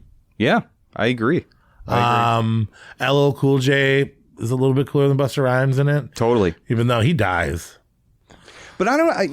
I think it's a satisfying return for Jamie Lee Curtis to come back from the franchise. This is at 20 years later, right? At this point. But I mean, like, there's an actual battle. We actually get to see a one-on-one thing, not like what we get in that Ends. window shot. That window shot. When she shuts the door and lets Michelle Williams and Josh Hartnett in. Oh. And then she closes the door and Michael's in the window. Trailer shot. I love that. I don't like the CGI mask that they use. I don't know what they were trying to do there. Him going one arm on the pipe on the top of the school. Yeah, he's supernatural at this point. I'm cool with it. But at least I mean, there's things to like. I enjoy watching it, but it's subject to its time. It was so dated. It's very Screamish to that. I think the cast was pretty good. I think they took it pretty well seriously. This was Josh Hartnett's first film. I think he's fucking awesome. He did in this The movie. Faculty, this, and another movie all in this year. Yeah. And these were his first 3 movies. And he had that messy, purposeful, messy hair thing going on. Yep. That Anthony's been trying to fucking mimic. He can't seem to do it. I can see that. He's the new Hartnett. But yeah, and I thought that the little love thing with the candles and all stuff. But I did have a problem with the way Michael Myers looked. He looked puny. He looked weak. He looked like Josh Hartnett could take him. Yeah. And you're telling me that LL Cool J couldn't just knock him out? Yeah, well, you'd have to get the upper hand. I almost would have liked it if they would have went a Friday the 13th 5 with this, and then at the end, well, and they kind of do. They do in the next film, yeah. But I love the end of this film, though. It felt so satisfying, and if they would have just left it here, I would have been okay with this. This is my ending of Halloween. The axe. Cutting his head off, and that's it. You know, you get a little bit of redemption there between. Why? Because you liked his hand reach, his little pussy hand reach. Look, if you're gonna be brother and sister, I think it's gonna be hard. But then all of a sudden, she decides to chop his head off at the end. I'm like, good, you didn't puss out on this ending. Like, Maybe you gave the fans what you wanted. Maybe should. No kissing bullshit, nothing like that. Laurie's not in an insane asylum. She's a fucking survivor, and that's what you get. And this is the Laurie that I would want. Yeah, I do think that this is the third best Laurie Strode. Mm-hmm. And a great cast, absolute great cast. You got Joseph Gordon-Levitt, JGL. Yep, JGL in the beginning, with the return of Dr. Marion, and they got the nurse back too. Yep, and then Loomis. Adam Arkin is the boyfriend, Jamie Lee Curtis's boyfriend. I liked him. I thought he was gonna be the killer. I wanted his head to be it's chopped not off. Scream. It's not. I wanted his head to be chopped off. Well, he dies pretty brutally. Yeah. Fuck that guy. I liked him. That guy. I think he was a great little boyfriend. I'd let him spoil me. You let him be your great little boyfriend? Yeah. let him spoil me. Tate was her last name in this movie. Carrie Tate. Yeah, but it makes sense that she went into hiding, moved from fucking Illinois to California. Makes sense. Halloween H2O. My daughter had a real big problem with the name. She goes, "Oh, this is Halloween water." Yeah, well, we've been saying, and a lot of people saying that since 1998. H2O. It's stupid. That already means something. Yeah, that's stupid. You could have just said Halloween 20 years later. Yeah. H2O. But we were doing that in the 90s. That is such a fucking 90s title, though. Yeah, it's annoying. Number 5. I think this movie is way too high on this list. I think it needs to be one more higher. But number 5, Halloween 2018, the first of the legacy.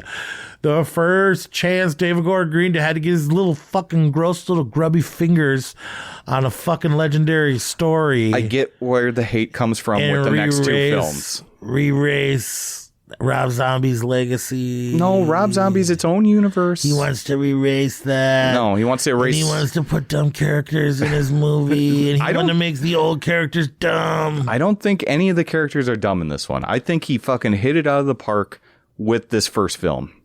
Yeah, seriously.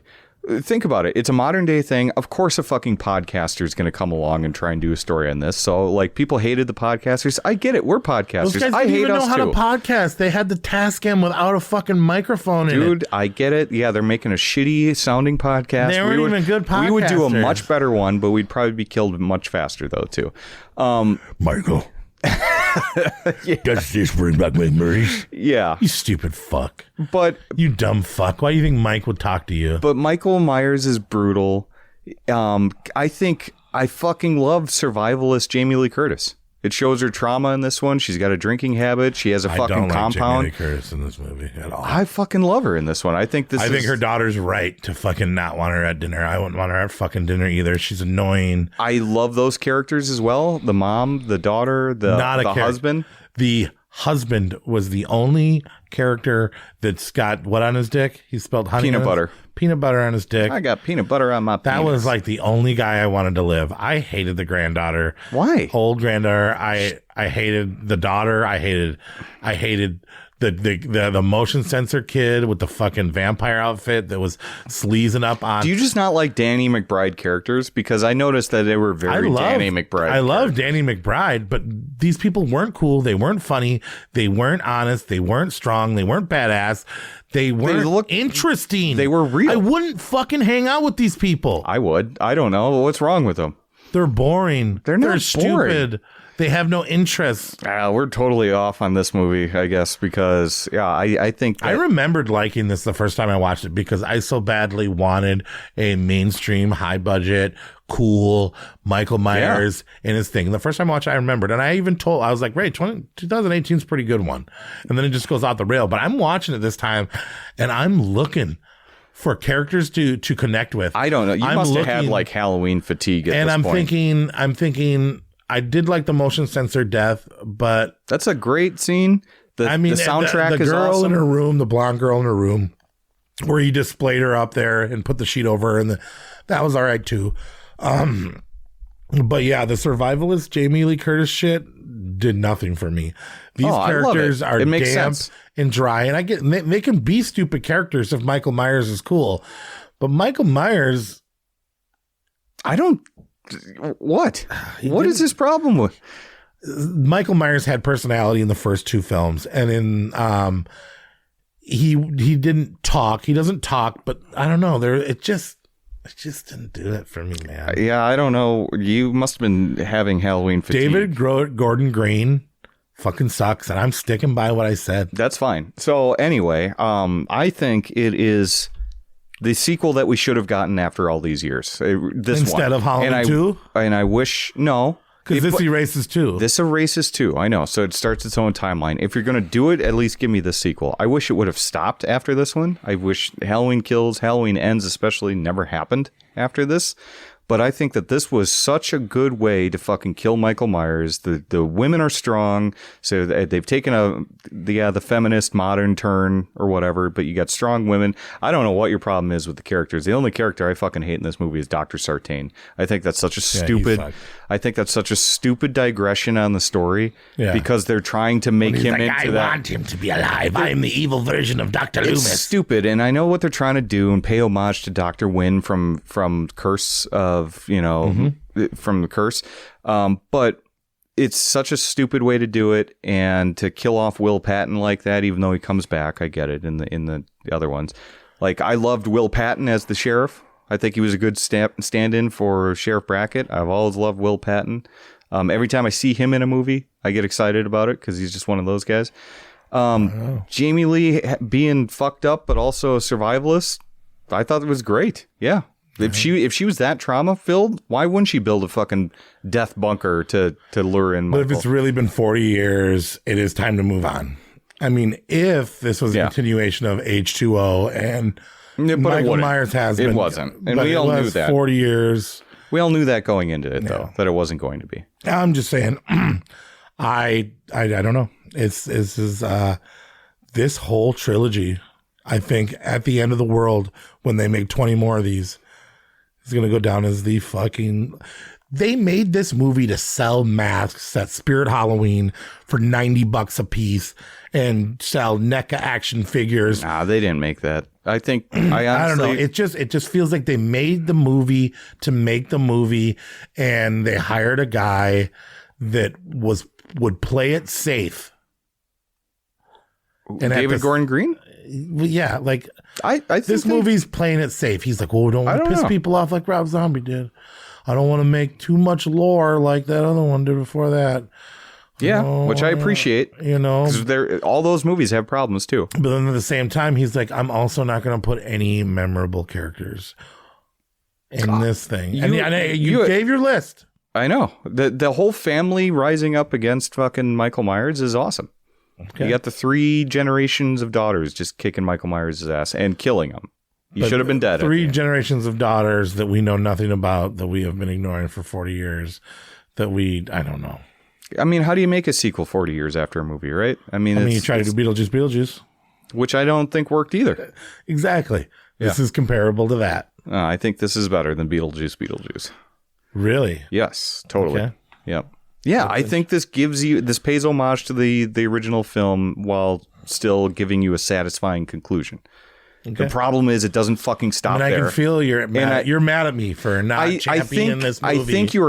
I think you're being unfair to this movie because the other 2 fucking movies that David Gordon Green, like, perhaps you're spilling that rage onto this film. Perhaps if Kills and Ends weren't made, this would be more tolerable. And it's okay if 2 predecessors that came within 4 years of a movie affected the first film in the series. That's fair. That's fair for me to dislike 2018 more because of the other 2 garbage ones. Yeah, that's fair. But so how this is the best of the 3. Well, yeah, but I think all 3 of these deserves flack and disrespect. I think this first one is actually underrated and tainted now because of the other 2 that come after it. I'm going to champion this one like you were championing the Rob Zombie ones. I mean, you were so passionate about those, which I like. You don't like this one. Clearly. I mean, there's a couple scenes I like the motion sensor scene was good, but just hating the Strode family. I think they were great characters. Her friends, in this hating first her one. boyfriend. She doesn't. You telling me Laurie Strode's granddaughter can't find one cool friend? I don't know why you don't like her blonde friend. The babysitter. I don't like her either. She was so cute with the kid and whatnot. The kid was cool. The kid she babysitted was cool. I found a cool character. Yeah, okay. He was cool. There you go. But boy, was that hard to find. I don't know. This is where I'm going to need the listeners' help on that to see if people actually enjoyed 2018. Number 4 is Halloween 4, Return of Michael Myers. So after Halloween 3, not having Michael Myers in anything besides a trailer for the movie within Season of Witch. And it bombing hard. Well, people just not expecting that. But we'll talk more about that soon. Yep. Michael Myers returns because everybody says you got to bring him back. He was such a cool character. John Carpenter's out. Yep. He's done. Fucking done. If you're going to do that's not what I want to do. Mustafa Akkad. Do it yourself. Back in. Well, Mustafa Akkad was in everyone. He held up until he died. Yeah, but I mean, like, he's controlling the franchise now. John Carpenter's got nothing to do with it. And we have the most atmospheric, the most Halloween vibey fucking shit on the planet. The leaves, the crunching of the crunchiness of the air you can fucking hear. Yeah. You get a new character named Jamie who is Laurie's daughter? Yes, because Laurie died in a car accident, right? Yeah, and then this is her daughter that's been adopted by foster parents, right? Yeah. and she's weird about Halloween. I don't even know how much of what she knows what her mom went through or what she knows about Michael. Not much. But either way, we get introduced to her foster sister, who is Ellie Cornell. Yep. In my opinion, the best final girl in the entire series. She had the chops. You liked her. You wanted her to live. She looked like she was mentally tough enough to live. Yep. I fucking loved her. Yeah. And it wasn't even like a crush thing. It was like, that's a good final girl. That was a really great casting. Danielle Harris was cool as Jamie. She had somebody to protect her. She wasn't necessarily the final girl. She was still a kid that was defenseless, but what an acting job Danielle Harris did when she's crying by the tree and she was dealing with her stuff and then trying to go through getting picked on at school and then saying, I want to do the Halloween thing. And then Ellie's boyfriend, him going through the whole, oh fuck, I guess I'm gonna have to kiss a different chick on Halloween if you're not gonna be around. Bo was kind of a douche. Loomis is pretty cool.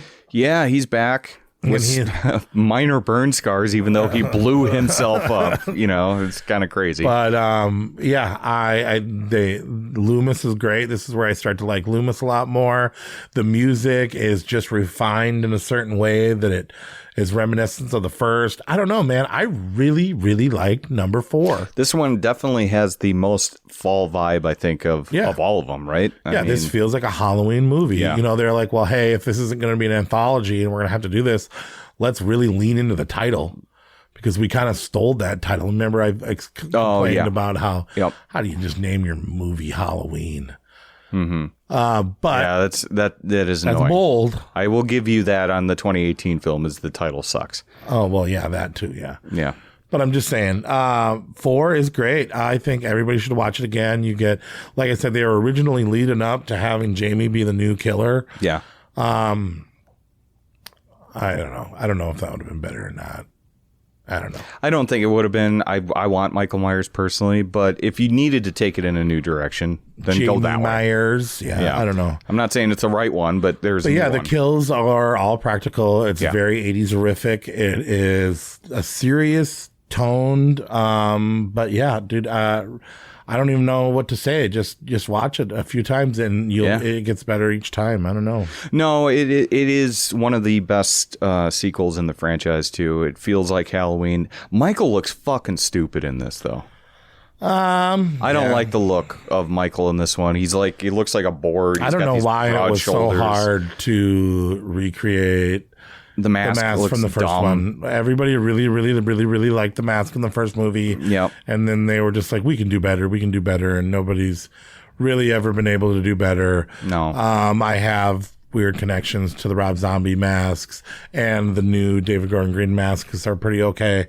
But everything in the middle there, they look good. It was just a little too foreign to what we were used to in the first film. Yeah. Even the second one kind of had like a... Well, that's the same mask, though.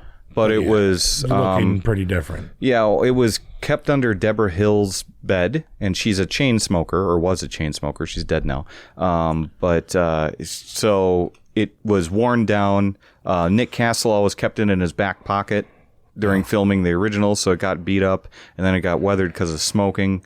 And yeah, it's the same mask, but that's why it looks different. In 3 years, it went through that much of a metamorphosis. That much of a change. Yeah, it's kind of crazy. But yeah, so I do think that this is one of the better sequels. It feels like a great movie to throw on during the Halloween season. Yeah. This is a great sequel for sure. Halloween 4. And number 4. And this gets pretty easy from this point out, right? Number 3, Halloween 3, Season of the Witch.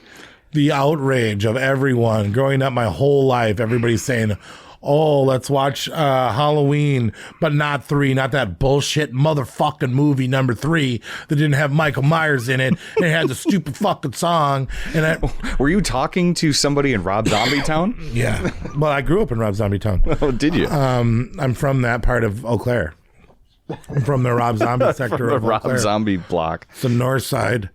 That I believe, yeah. And so growing up, I was pressured into hating Season of the Witch 3. I've watched Season of the Witch a few times, and it wasn't I do believe I like it more and more every time I watch it. Tom Atkins, I had the pleasure to meet, and what an amazing cool cat. I mean, kind of a dirtball in this movie, but yeah, I don't know. He's just cheating on his wife. No, they're divorced. Every girl, they're divorced. Yeah. They're separated. But every girl he meets, he has he dicked her down and left her there with a broken heart. Well, if you fucking Tom Atkins, man, he's just. Was he that good looking? Did you know that no, but the girl was what 30 years younger than him in this movie? And then he's like, I guess I'll just sleep on the floor. They didn't have a 2-bed or whatever. And then man. He's like, well, what do you want to do? And he goes, that's a stupid question. What a dick slinger. Wait, right. Yeah. I'm not going to fault him for being like mid 50s. And if he could pull some fucking young 20-year-old, I mean, DiCaprio's still doing it. And people are giving him shit. Yeah, but who cares? Because he's with the 19-year-old on the fucking beach. That's happening. Either way, so let's explain. John Carpenter wanted to do an anthology film. After the first Halloween movie, he wanted to do an entirely different Halloween story, which would have made sense for the title. Every year. Think about that. Every year we would get a new John Carpenter film. New Carpenter Halloween film, right. A themed film, which would have been great. But they were like, hey, they really like that Michael Myers character. Let's make the first story 2 of them. And so he did that. He agreed, but he goes, third one, I'm getting my way. He needed the money. So now we have Season of Witch. We have this candy orientated Halloween latex mask thing with aliens controlling the minds of children. Was there aliens involved in this? No. It's a witch. But was there a witch in this? He's a warlock. Okay. Maybe Season of the Warlock then? Doesn't have the same ring. But so I don't know. If I was a kid and I had the option of 3 masks and I knew that every single fucking kid on the entire fucking planet was going to be wearing one of these 3 masks, I would just paint my face. Yeah. Who wants to be wearing the same fuck costume as everybody? Those masks are fucking iconic, though. I think they look great. When they brought him back in the David Gordon Green movies, that was actually one of my favorite things that he did. Oh, yeah. Yep. I mean, if you're not going to have good characters, you might as well have good throwbacks. Jesus Christ, here we go. We're talking about 3 here. Season of the Witch, a guy dies. Tom Atkins takes this young, impressionable, wounded, trauma-filled girl that needs to find the story for her dad. The guy's daughter, and he takes advantage of her and takes her on this wacky journey. He doesn't take advantage of her. It was consensual. She was putting the moves on him. She came out of the bathroom. So let's say that you were a wounded, heartbroken soul and you weren't having, a great couple of months. I hear you. Okay. Mm-hmm. And I was like, hey, look at this guy. He's not doing so good. Let me fill him full of fucking brown liquor. Let me take him up to his bed. Why is it a guy in this one? Because I'm Tom Atkins and you're the girl. Oh, okay. Okay, and I'm taking you upstairs, and I got you a bunch of bourbon because it makes the pain feel a little bit better. And then I say, hey, I'm just asleep on the floor, dude. And then I'm like, I'm coming up there, Nate. And I dropped my towel. Yeah. I dropped my towel. You did not do anything other than just throw it out there. And I could have just been like, you old creep. You were in a devastated, with your drunken old dick. state. She wasn't drunk. She just got out of the shower. She was all fresh, all clean. She knew what she was doing. She showered beforehand. Right. She's like, we've been traveling all day. I'm probably not as fresh as I should be. Either way. And I'm getting in the shower because I'm going to bang out this old man in this dirty hotel room. Tom Atkins is free of fault. My dad just died. Not guilty. Banging an old man is not guilty. When my dad passed, but that's all I could think about. So how do I bang an old man? We got to get every kid in the world to wear this mask, and on Halloween night, we're going to play the most annoying song. Yeah, for a long time, for sure, until all their heads explode. But I love that song now. I used to think it was so annoying, but it's such an earworm. Yeah, sing it then. 3 more days to Halloween. Yeah, you did that. Okay. Yeah. So, but the other music is very good. The opening titles are very good. Yeah. Well, John Carpenter did the score for this, though. Yeah. At least. And he made it different than the old Michael Myers one. Fantastic. And my favorite part is actually him on the phone after he realizes that his super hot young chick is actually a robot that has the strength to rip people's heads off, because those other robots could really rip some heads off. Some of the gore is really good. Yeah, it is. But my favorite part is at the end when he's on the phone with the TV news guys screaming at him, turn it off. Mm-hmm. And he gets one, he gets two, but he doesn't get the last one. Nope. They don't really explain. So I just assume the world ended. Yeah, all the kids died, pretty much. Which is so fucking dark. I love that. Fuck them kids. I love the new angle. This is a quintessential looking 80s film, though. I love it. It's reeks corny. It's a little corny, but it's like that good 80s cheese. Yeah. And then also you get a total fall vibe. Like, I watch this every Halloween Not as good season. as 4. The vibe? Yeah, I was going to say, I like this better than 4, but... Really? but they're not the Halloween vibe. Yeah. But it does feel like a Halloween movie. It's got nothing to do with Michael Myers, yes, but I actually love the take of the invasion of the body snatchers type of thing. Yeah. You know, I love that take. It does get a little wonky with like, hey, how'd you get this fucking rock from Stonehenge? Right. You know, there's a lot of logistics if you think about it, but it's whatever. Silly, but it was okay. It's refreshing, and it's with gross. all the directions Halloween has taken, was this the worst direction they took? And if it would have went on to be an anthology, maybe unpopular opinion, we would have made. Why not? Why not an anthology? Why can't we have that? And then 10 years down the road, they make the Michael Myers. He returns. 4. Yeah. Michael Myers, and just David not Gordon Halloween Green on brings there, him back to the where screen. Michael Myers came from the Halloween series. Yeah. But then went on to be in the movies called The Shape 5, The Shape 4, The Shape whatever. Why wasn't Halloween 2018 called The Shape? That would have been way better. I don't know. Way better. Anyway. I don't know. David Gordon Green didn't have anything fucking in order. Okay, I can't work you up on this anymore. But yes, I absolutely love this. This movie, I always liked it.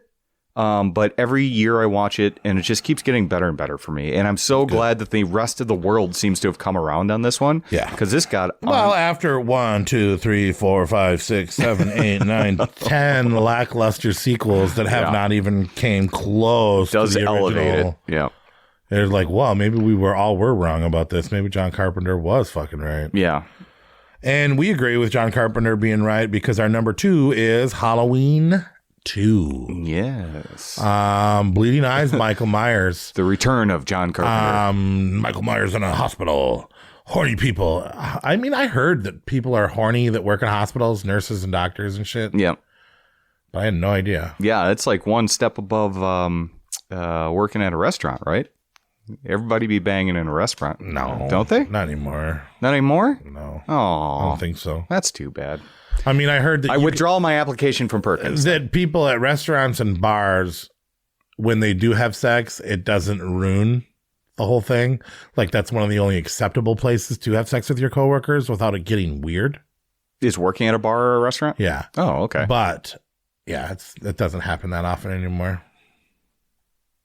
It's too bad. Yeah. It's too. Anyway, I think Halloween 2 is one of my favorite horror sequels of all time. I'm going to say that right now.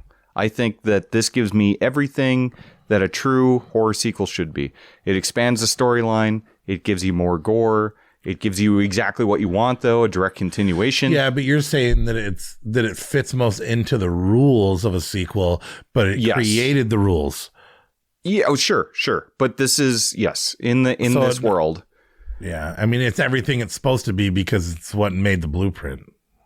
Yeah, that's fair. There might be some sequels that came before it that match the blueprint too, but I think that this is a great blueprint of how you do a sequel. You make it bigger, better, bolder, and not better, but you make it bigger and bolder because you can't make like a Halloween. Right now, I can tell you you're wrong. Go on, hold on. So Halloween's a classic. You can't touch it. So make it bigger and bolder and expand that storyline out. It's a direct continuation. You get more Loomis. You get more of everything, and that's what I love about Texas Chainsaw Massacre Part 2.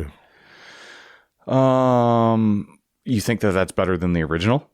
No, I think it's a better sequel that does exactly what you're saying. Sure, but it follows the blueprint, though. It follows the blueprint. Gets wackier, really more fun. I think that that's exactly what Halloween 2 does. I think Michael Myers is still scary in this one. I love that you still got what's Friday the 13th Part 2. That's a great one too. Follows the blueprint.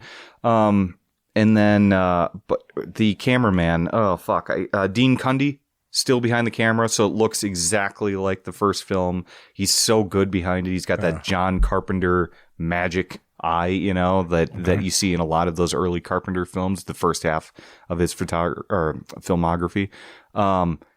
What about that topless girl getting killed in the sauna? Fucking A, man. I love that. I love that. Bud is a hilarious character.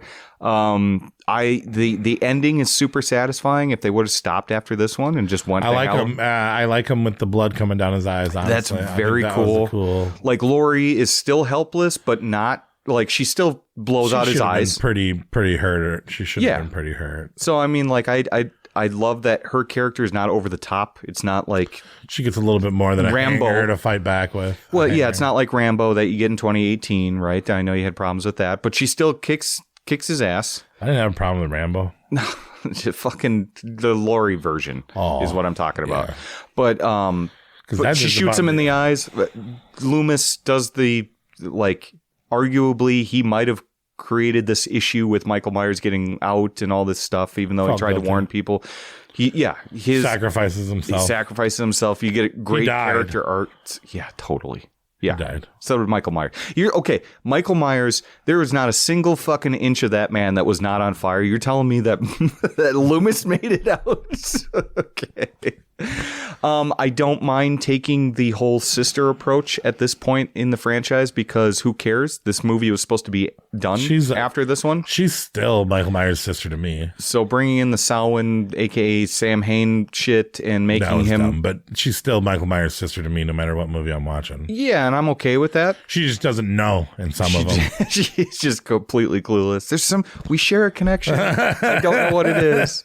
But yeah, I think she just doesn't know in some of the movies. This is just a great sequel. I rarely watch the first one without following it up right afterwards with this one. Okay, yeah. Halloween 2, bigger, better, badder. Halloween Kills, but cool. Sure. Yeah, no evil dies tonight bullshit. Just Bud. And the number one, everybody knew it. Everybody always agrees on this one. Me and Nate agreed on the top three, but the whole world agrees on this one, that Halloween 1978 is the best Halloween movie. And if you're saying otherwise, you're probably wrong. Don't fuck with the classic. And this is a classic horror The Babysitter film. Murderers, 1978. Annie, I had the pleasure to meet Nancy Keys. Is that how you say her last name? Now it is. Yeah, she used to be Nancy Loomis back then. Nancy Loomis. And then I got to sit next to her, and she's still flirty as ever. She's just like Annie, and I met her. She's super old now. So I really like her. I really like her character. I like how they smoke weed, and even though her dad's a cop. I like the Halloween vibes. I like how Michael Myers just appears and disappears in shrubberies and how no one else can see her. I mean, he had to be a figment of Laurie's imagination because that guy's not that sneaky. He's driving cars everywhere. Nobody's noticing him.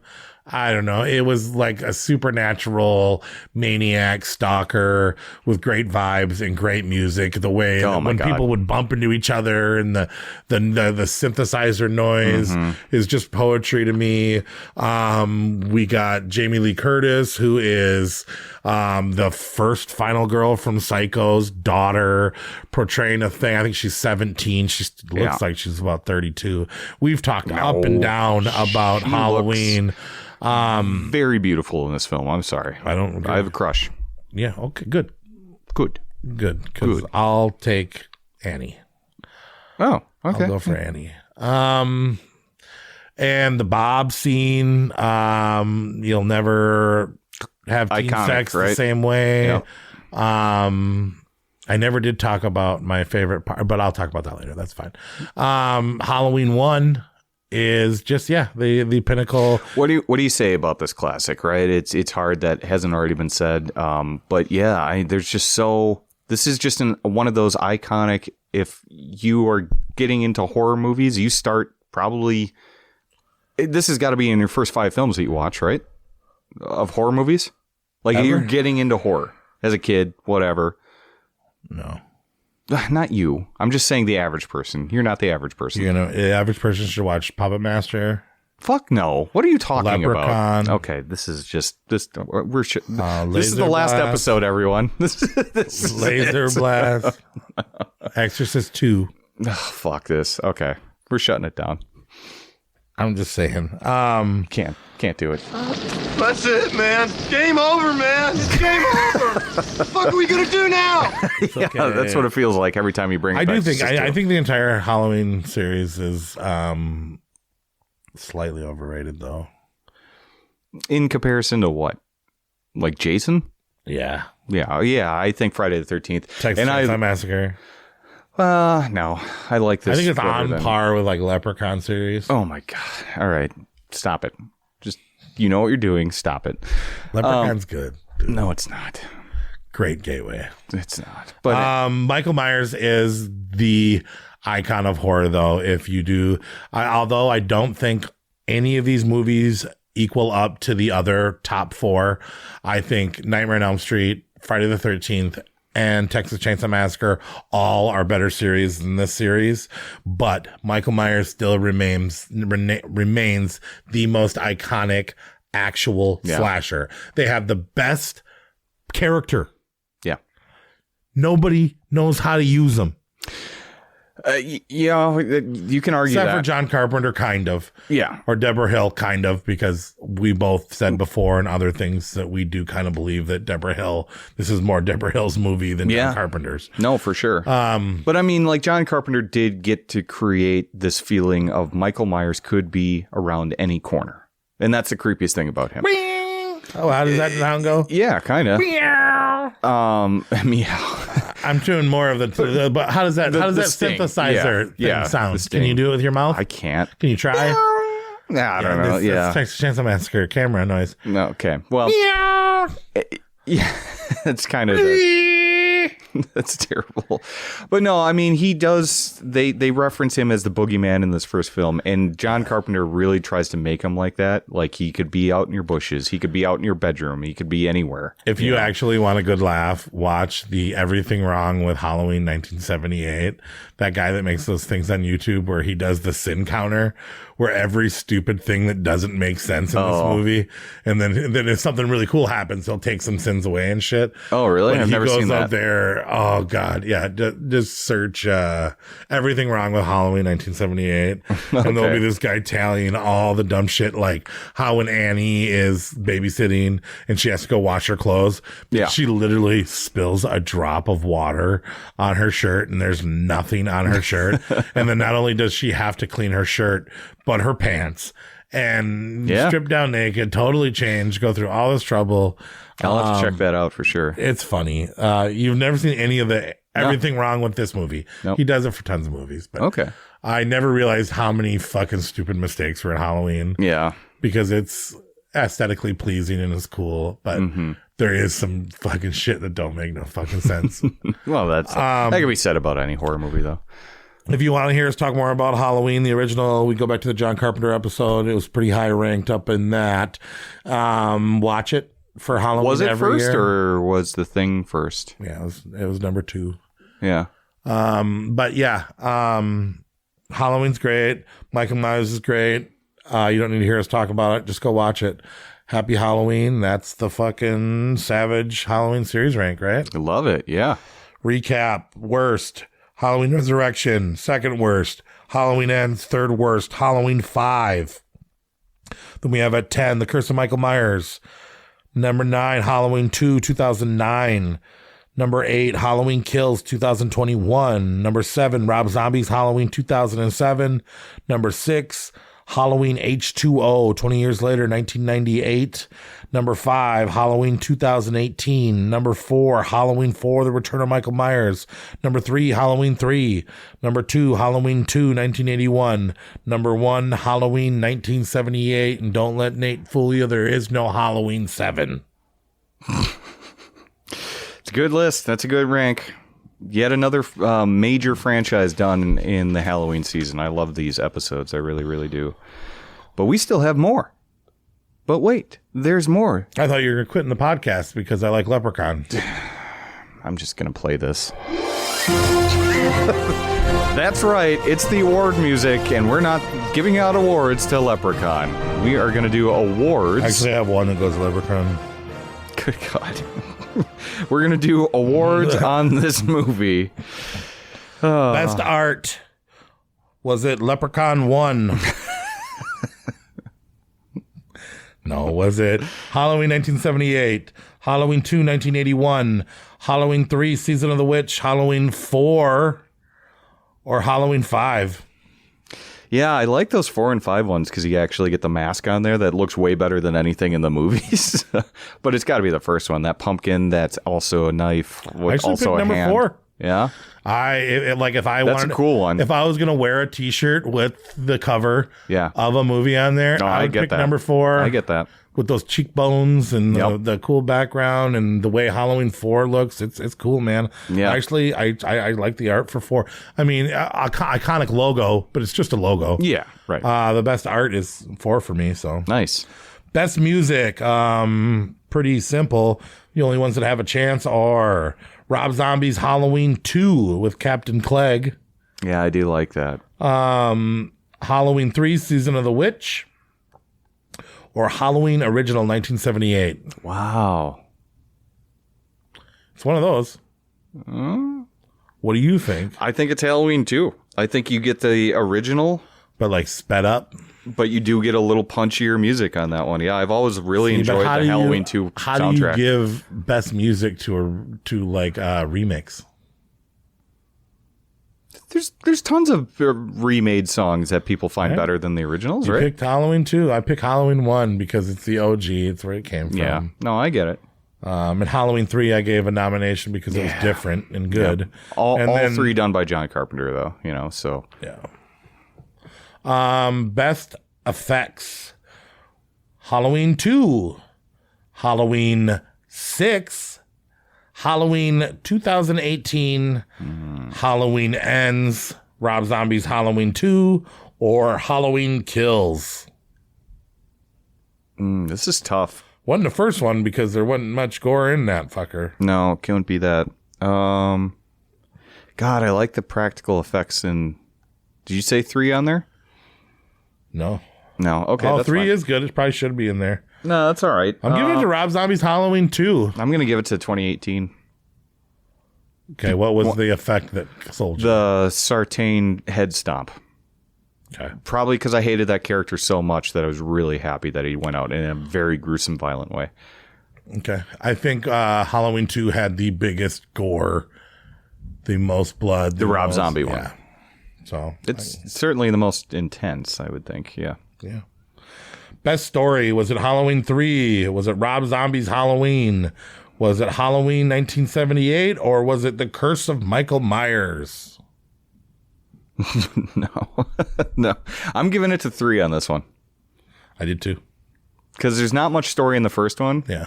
And then everything else is just a rehash. They just retell the same story over and over again. Yep. I said Halloween 3 too because it's different. Nice. Best director. Was it John Carpenter? Was it David Gordon Green? Was it Steve Miner? Was it Rick Rosenthal? Or was it Rob Zombie? Yeah, Rick Rosenthal did 2 and Resurrection, right? Yeah. So that cancels each other out. John Carpenter for sure. Yeah, it's John Carpenter. Best mask. Was it from part 1? From part 2? From Rob Zombie's part 1? The Fro mask in Resurrection? Was it Legacy 1, which is 2018? Or the Legacy 2, Halloween Kills? Probably the original. What would be more fun would be Worst Mask. That's next. Oh, is it? Yeah. Oh, okay. Well, that's fun.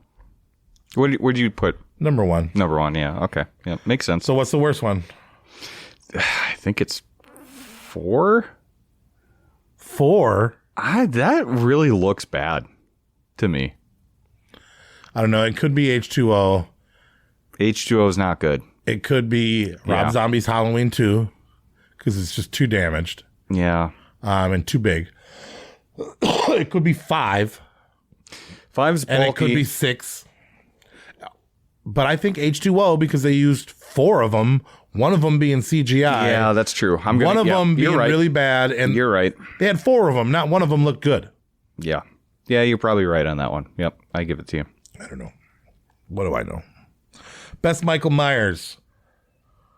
Was it Halloween 1978, Halloween Kills, Halloween 2 from 81, Rob Zombie's Halloween 1, or Rob Zombie's Halloween 2? Best Michael Myers. Who is the best? What guy played the best Michael Myers? I think. Oh, this is going to be a hot take. I don't think it's Nick Castle from 1. I think it's going to be Halloween 2. Yeah, that's what I picked. Dick Warlock. I was trying to think of his name. I like that name. He was one of the robots in 3. I call my Dick Warlock. Because I'm like, make magic happen. You sound so depressed with it. Please make magic happen. Warlock. Please work. Please, Dick Warlock. All right, anyway. All right. Best hero was it Dr. Loomis, Chief Brackett, Tom Atkins, Tommy, or Laurie Strode. I mean, it's got to be Laurie Strode. That's the quintessential final girl. I know you're not picking it, but what do you got? Tom Atkins, Halloween 3. I like that. I like that answer a lot. If you were in trouble and you needed one of these heroes to come save you from something that you didn't think that you would survive one, who would you call on? You'd call Laurie Strode? Laurie Strode, help me get out of this mess. No fucking way. You're calling... What is me having sex with a 55-year-old man going to help me out in my situation, right? Because he's just going to come over here and I'm going to drop the towel. That's all I'm going to do. He'll save you first. It's not like he saved the girl. He never protected her at once. He just banged her out.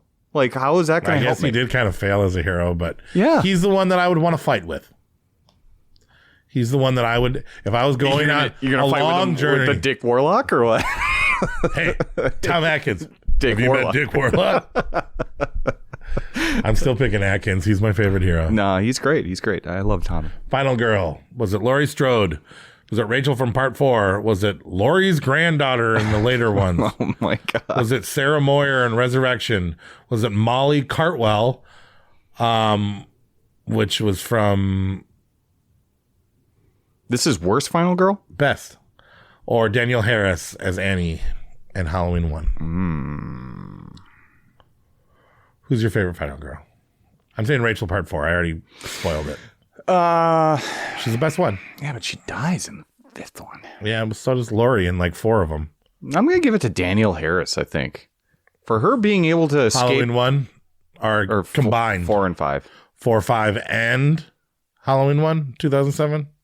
She lived in all 3 of those. Oh, yeah. Yeah, but she's not... Okay. She's not Jamie, though, in Rob Zombie's Halloween. She's Annie. She's Annie. So I'm going to give it to her in as Jamie. Because, I mean, she's a little kid, and she was able to get away from him twice. With Allie's help and Tina's help. They fucking died. Anyway. Best male actor, was it Roland Campbell as Corey in Ends, Paul Rudd in number 6, Brad Dourif in Halloween 2, Rob Zombies, Tom Atkins in Halloween 3, or was it Donald Pleasance in fucking half of the movies? It's gotta be my boy Don. I picked him too. Yeah. Big surprise. Female star, was it Jamie Lee Curtis, that scout chick that played the same character in the Rob Zombie ones, Danielle Harris in many movies? Was it Nancy Keys, also Nancy Loomis playing Annie? Or was it Ellie Cornell from Halloween 4? You're probably going to give it to Ellie Cornell, right? Nope. No? Okay. Danielle Harris. But this is not a crush. This is best female actor. Yeah, it's got to be Danielle Harris. Okay. Yeah, for sure. Yeah, I gave it to her because she did so good and as 2 different characters. Yeah. Yeah, the final girl was still Ellie for me. Coolest minor character, was it Danny Trejo in Rob Zombie's Halloween? Was it Ben Tramer in Halloween 2 getting hit by the bus? That's all he was in. Was it Ken Foree and Rob Zombie's Halloween fighting Mean Joe Grizzly? Toe-to-toe Joe Grizzly. Was it Darcy in Halloween Ends? Was it the Man in Black from Part 6? Was it Tommy and Lindsay from Part 1? Or was it Corey from Halloween Ends? Should have been a minor character. Yeah, no, he wasn't really a minor character. I mean, if this category would be cameo, I'd say 100% Darcy, because that was the coolest cameo, even though it was. You didn't like Bud from Halloween 2?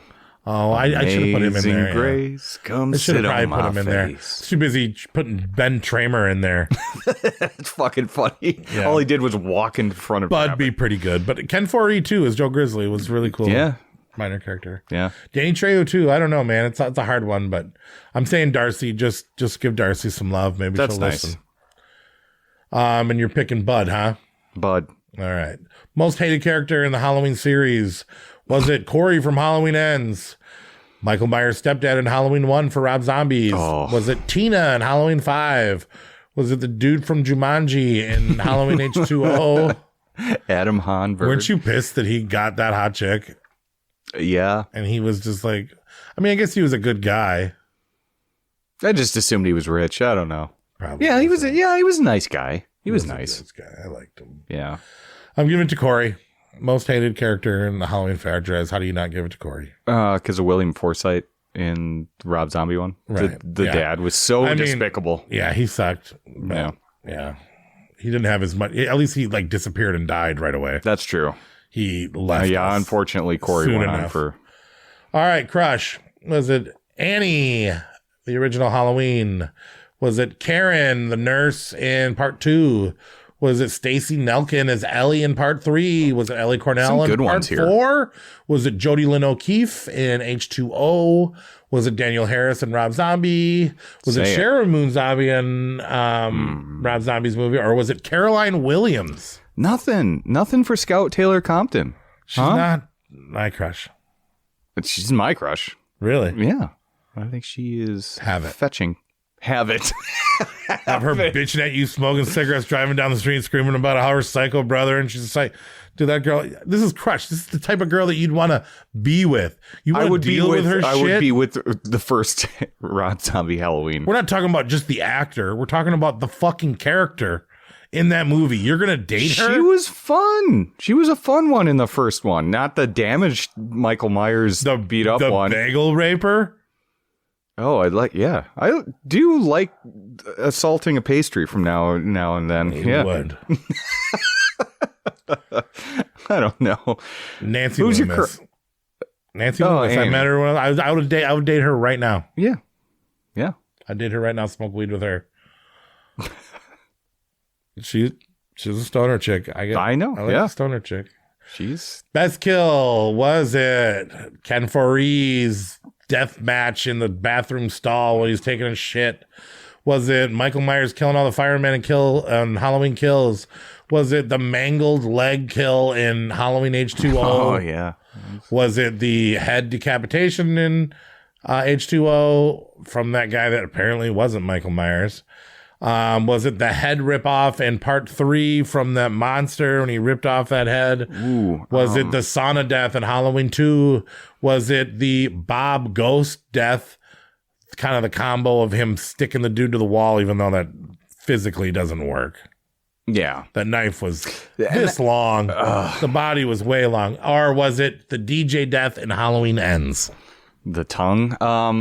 Let's give it to Bob. Let's keep it classic. You're going to give it to Bob? Yeah. I said sauna death in fucking the topless sauna death in Halloween 2. Sure. That's the one I always remember. Yeah. You say Halloween 2 and the first thing that pops in my mind is that scene. Yeah. Well, I'm like, oh yeah, and then the rest of the movie now. Oh yeah, Michael Myers' eyes were bleeding too. That's where it goes. And boobs. And boobs. I hope you put my Savage one in here. I actually didn't do nominees for those. I just picked the answers. Oh, okay. So what was your Savage? In Halloween 3, when what's her face's dad dies and sticks the fingers into the guy's eyes and then breaks the bridge of his nose from the inside and pulls it up on that. Pretty savage. That one gets me. I mean, I it's so played out, but it's just so gross and it pisses me off and all. But the asylum rape and Rob Zombie's Halloween. Oh, yeah, I suppose. Oh, yeah, it's gross. Just yeah, you don't need it. You just didn't need it. You didn't need it. Yeah. Most creepy moment in a Halloween movie, and I got the answer. Okay, what is it then? Do you remember in part 5 when Tina gets picked up by her boyfriend and he's wearing an alternate old man mask? Yeah. And he drives around and she thinks it's her boyfriend forever. Tries kissing him. Yeah. And how he's driving. Something about that scene I fucking love. And is part of the reason why I don't think 5 is one of the worst ones in there, because I love that scene so much. Yeah. It's creepy. She had no idea who she was. It is creepy. You didn't think he'd have a different smell? Tense. You're intense the entire time. Yeah, you're like, what the fuck? Yeah, you would think she would be able to frickin' tell, right? But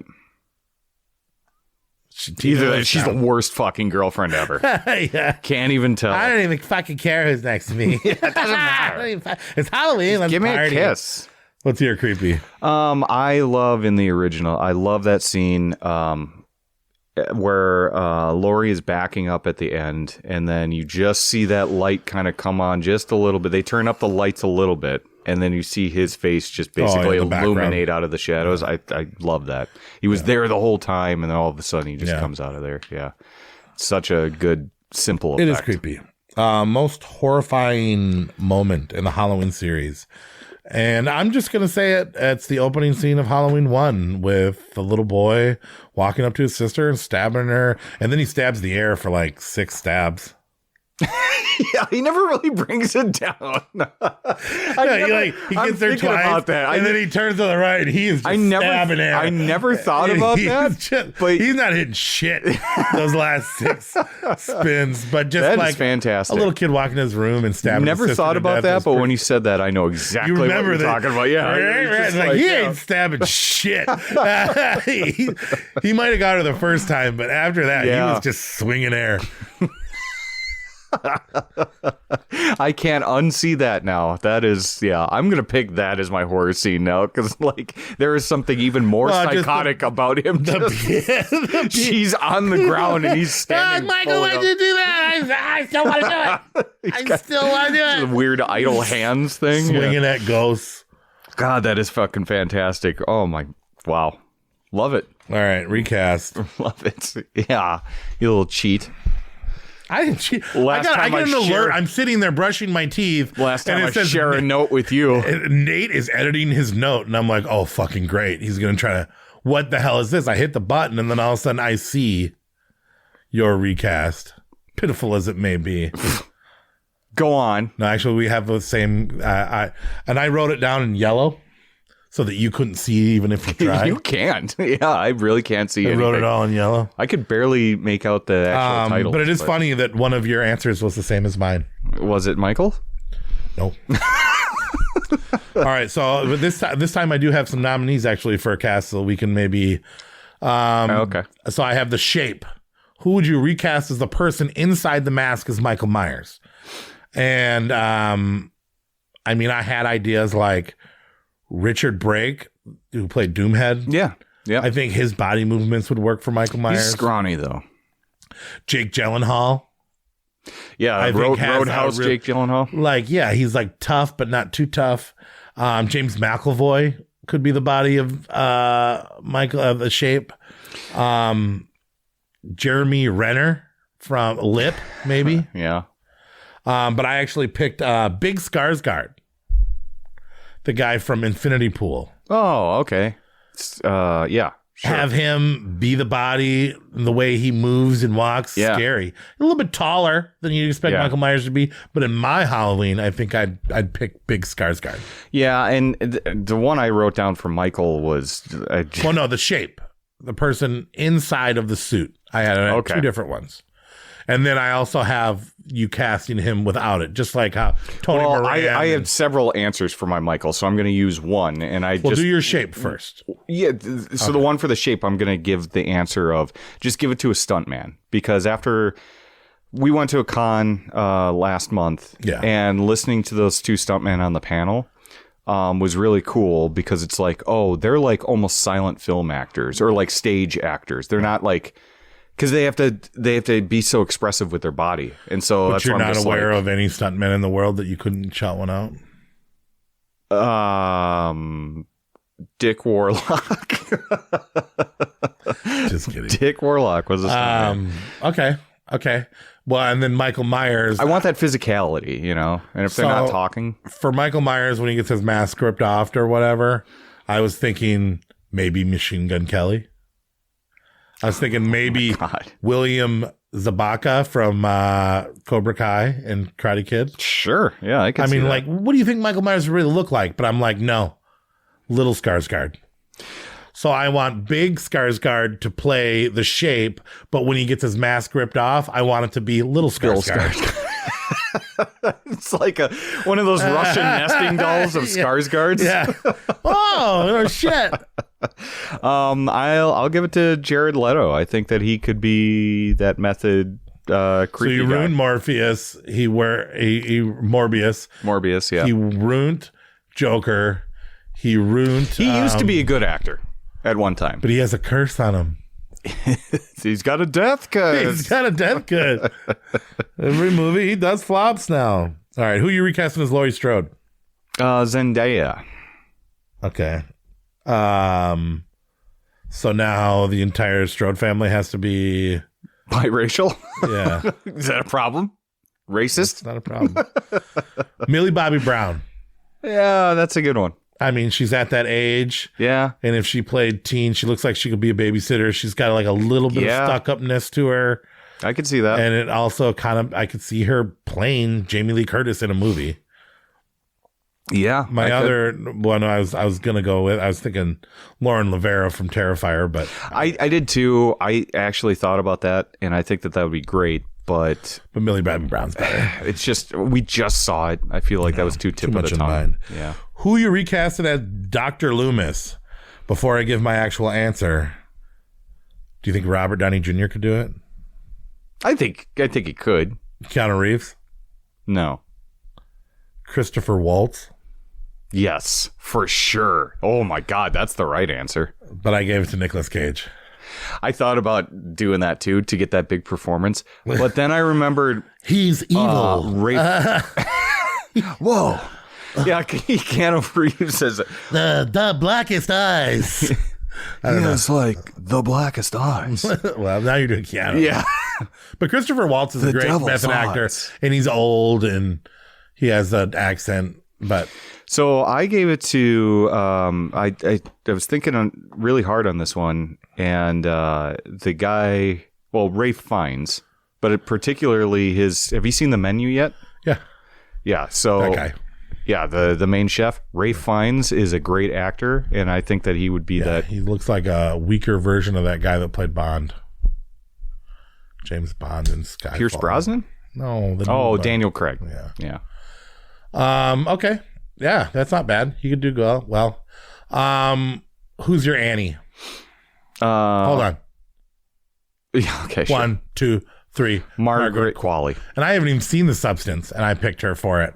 She's great. I want to see her smoke weed and take clean her clothes. Well, you could see that in Substance too. She cleans her clothes because she spills water on it. She spills a lot of things in that movie. I bet. Mm-hmm. But no, I noticed that you said that, and I wrote it in yellow. If you don't believe me. No, I believe it. Who you casted as Tom Atkins in Halloween 3?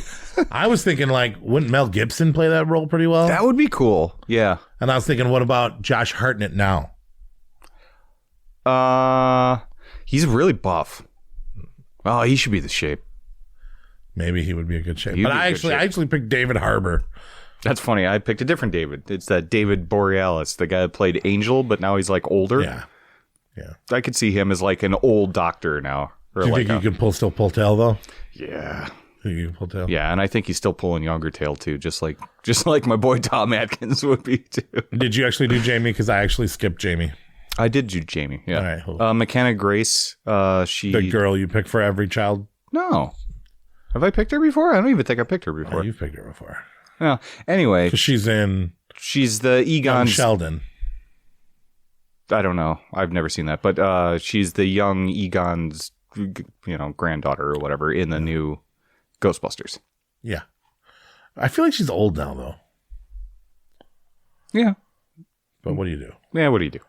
Tommy Doyle. I was thinking Ryder Strong would be good. I was thinking maybe Josh Hartnett again. You went old Tommy Doyle. I went middle. Paul Rudd, Tommy Doyle. Okay. I forgot he was Tommy Doyle in that too. Yeah. That's right. Yeah. So, but my actual final answer is Hayden Christensen. Sure. You know, like he's got a little kind of like a grudge.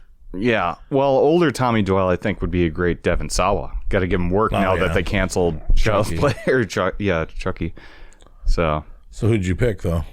Well, I'll pick Devon Sawa for the older one, but there's a little kid in the new Salem's Lot that I thought actually did pretty good. With his CGI eyes and his CGI face and shit. It wasn't CGI. Who you recasting Corey as? Well, I was trying to think of like a little bitch actor that has range. Corey Feldman. No, Daniel Radcliffe. Okay. Could you see him going a little like psychotic and whatnot? Yeah. But at first he's very Corey, just as is. Yeah. But I think you could turn in like I was thinking Corey Feldman. I was thinking Elijah Wood originally, but I was like, we just talked about Maniac. I don't want to do that. Don't want to be too simple. Yeah. All right. Well, lastly, Sheriff Brackett. I picked Judd Nelson. I think Judd Nelson would be a great Sheriff Brackett. He's kind of, yeah. A little ornery, but he cares. Yeah. I picked Michael Keaton, and I think he could do it. Yeah. Michael Keaton would be pretty cool. Not as Beetlejuice, as the sheriff. Beetlejuice playing the sheriff. I knew that's where your mind was going, though. Yeah, that's the recast for a Halloween series. Shit. Coming up, and you hear my papers. Coming up next, the next big movie to see, your big Halloween release, October 18th, I think it is. Smile 2. What do you think? You excited? Yeah, I think it's going to be better than the first one. I don't remember the first one. I'm excited to revisit I remember that head swinging in front of that car, but it was in the trailer too. Yeah. The first one was a little bit better than I thought it was going to be. I thought it was going to be kind of like a is what I remember bullshit it too. thing. Yep. But it ended up being a little bit better than I thought it would be. And this a little one darker, right? Seems to be good. And they're not like being extra cocky about this. They're kind of just putting it out there. So part of me thinks that the production team or the marketing team knows this movie is good and knows they don't have to trick anybody into thinking this movie is good. And I think with Ray Jack Nicholson's son playing a smaller part in it. He's got that creepy smile like his dad, dude. Like, I think it's going to work out, and I think it'll be better than we think it is. But I don't think it's going to be one of the best of the years. No, I don't think so either. But I'm excited to see it in the theater, actually. Yeah. So November 1st, Friday, November 1st, we're going to be throwing a party at the Red Mixer in Eau Claire, Wisconsin. You guys should all come out and watch and support that. We're going to have a bonus Halloween episode coming out where we don't talk about horror movies. At most, we talk shit about Burger King. And so that's going to be a special little Nate episode. Yeah, coming up on the 31st. And then we will be back with regular programming for 1982, shortly after Halloween, maybe a little bit late because Halloween's hard. But 1982 is coming, special episode is coming, Smile 2 is coming out soon, and rock on, Saboteur Creeps, happy Halloween. Rock on. SHC Radio. Yes, SVG, bringing you the hits.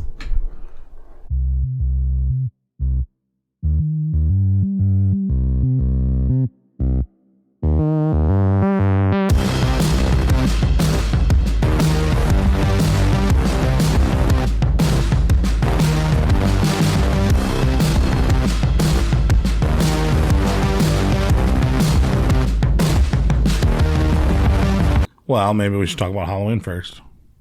You think we should talk about Halloween? Probably. Like the real Halloween. Okay. What's your worst Halloween experience? I don't really have bad Halloween aside from you getting Ben Tramered tonight. Well, yeah, but there's nothing I could do. You've never had a bad Halloween. Nothing ever went wrong on a Halloween night. Well, nothing that sticks out in my Halloween mind. Season. I got arrested at Quick Trip dressed as Leatherface once and had to spend the Friday before Halloween. And then I believe Halloween was on a Saturday, and I had to sit Halloween Eve, Halloween, the day after Halloween, and then I got out of jail, and then they gave me my Leatherface costume back to walk home in. So on November 1st, you're walking home as Leatherface? Yeah.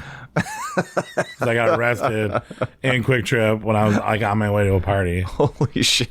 That sucked. Yeah. That sounds terrible. I'm sorry I'm laughing, but I just imagine sad Leatherface really walking funny. down the side of the road. Then That sucked. But yeah, dude, could you imagine?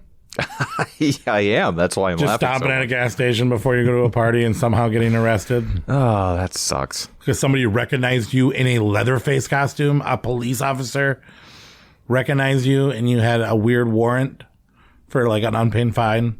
Oh, that's what it was? An unpaid fine? Yeah, that sucks. That sucks. Sucked. And then you got arrested. Halloween?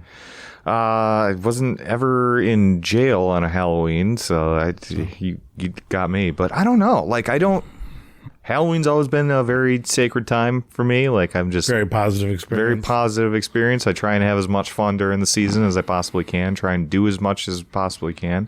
That's why we're doing 3 episodes this month, right? Yeah. With Halloween special, and I become like a little kid. Yeah, I don't know. Never got my candy stolen. Never. I don't know. Sorry. Your dad never didn't take you trick or treating? No, they fucking love taking me trick or treating. You never got in a huge fight at the bar with a person you cared about? Not during the Halloween. You never got your season. dick chopped up by a door, like stuck in a door? And again, injury? That's more of a Christmas time thing. Never for drank me. too much bourbon and fell in a fire pit? Came close, but not into the fire. I'm not talking about I was thinking maybe last year or something. No. Yeah, it's hard to pick out the good one. I mean, I had that one, definitely one bad one. I was hoping you had one too, so I didn't feel so alone in this world. Yeah, But I've had other sorry, bad, Corey. I've had other bad Halloweens too, man. No, put it down, Corey. Put it down. We're gonna Yeah. get pulled off the air for that. Well, maybe. It's a free podcast. Come on, guys. But No, if you're pointing the gun at me, it's okay. But if I'm pointing at myself, they're gonna take it down. So you were pointing that at me. yeah, we have guns on each other right now. It's definitely, yeah. Violence against other people is okay. Mental health. Hey, people. If you're feeling lonely. But I don't know. Bad, suicidal, like Corey just felt a minute ago. So get help. Light please. up your jack-o'-lanterns.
You can wear your regular Halloween mask, and I'm going to dress up as Rob Zombie's Halloween because I'm bigger and butcher and better.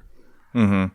Tougher, meaner, ruskier, stinkier. What? You are? Yeah. Yeah. I mean, your words. Yeah.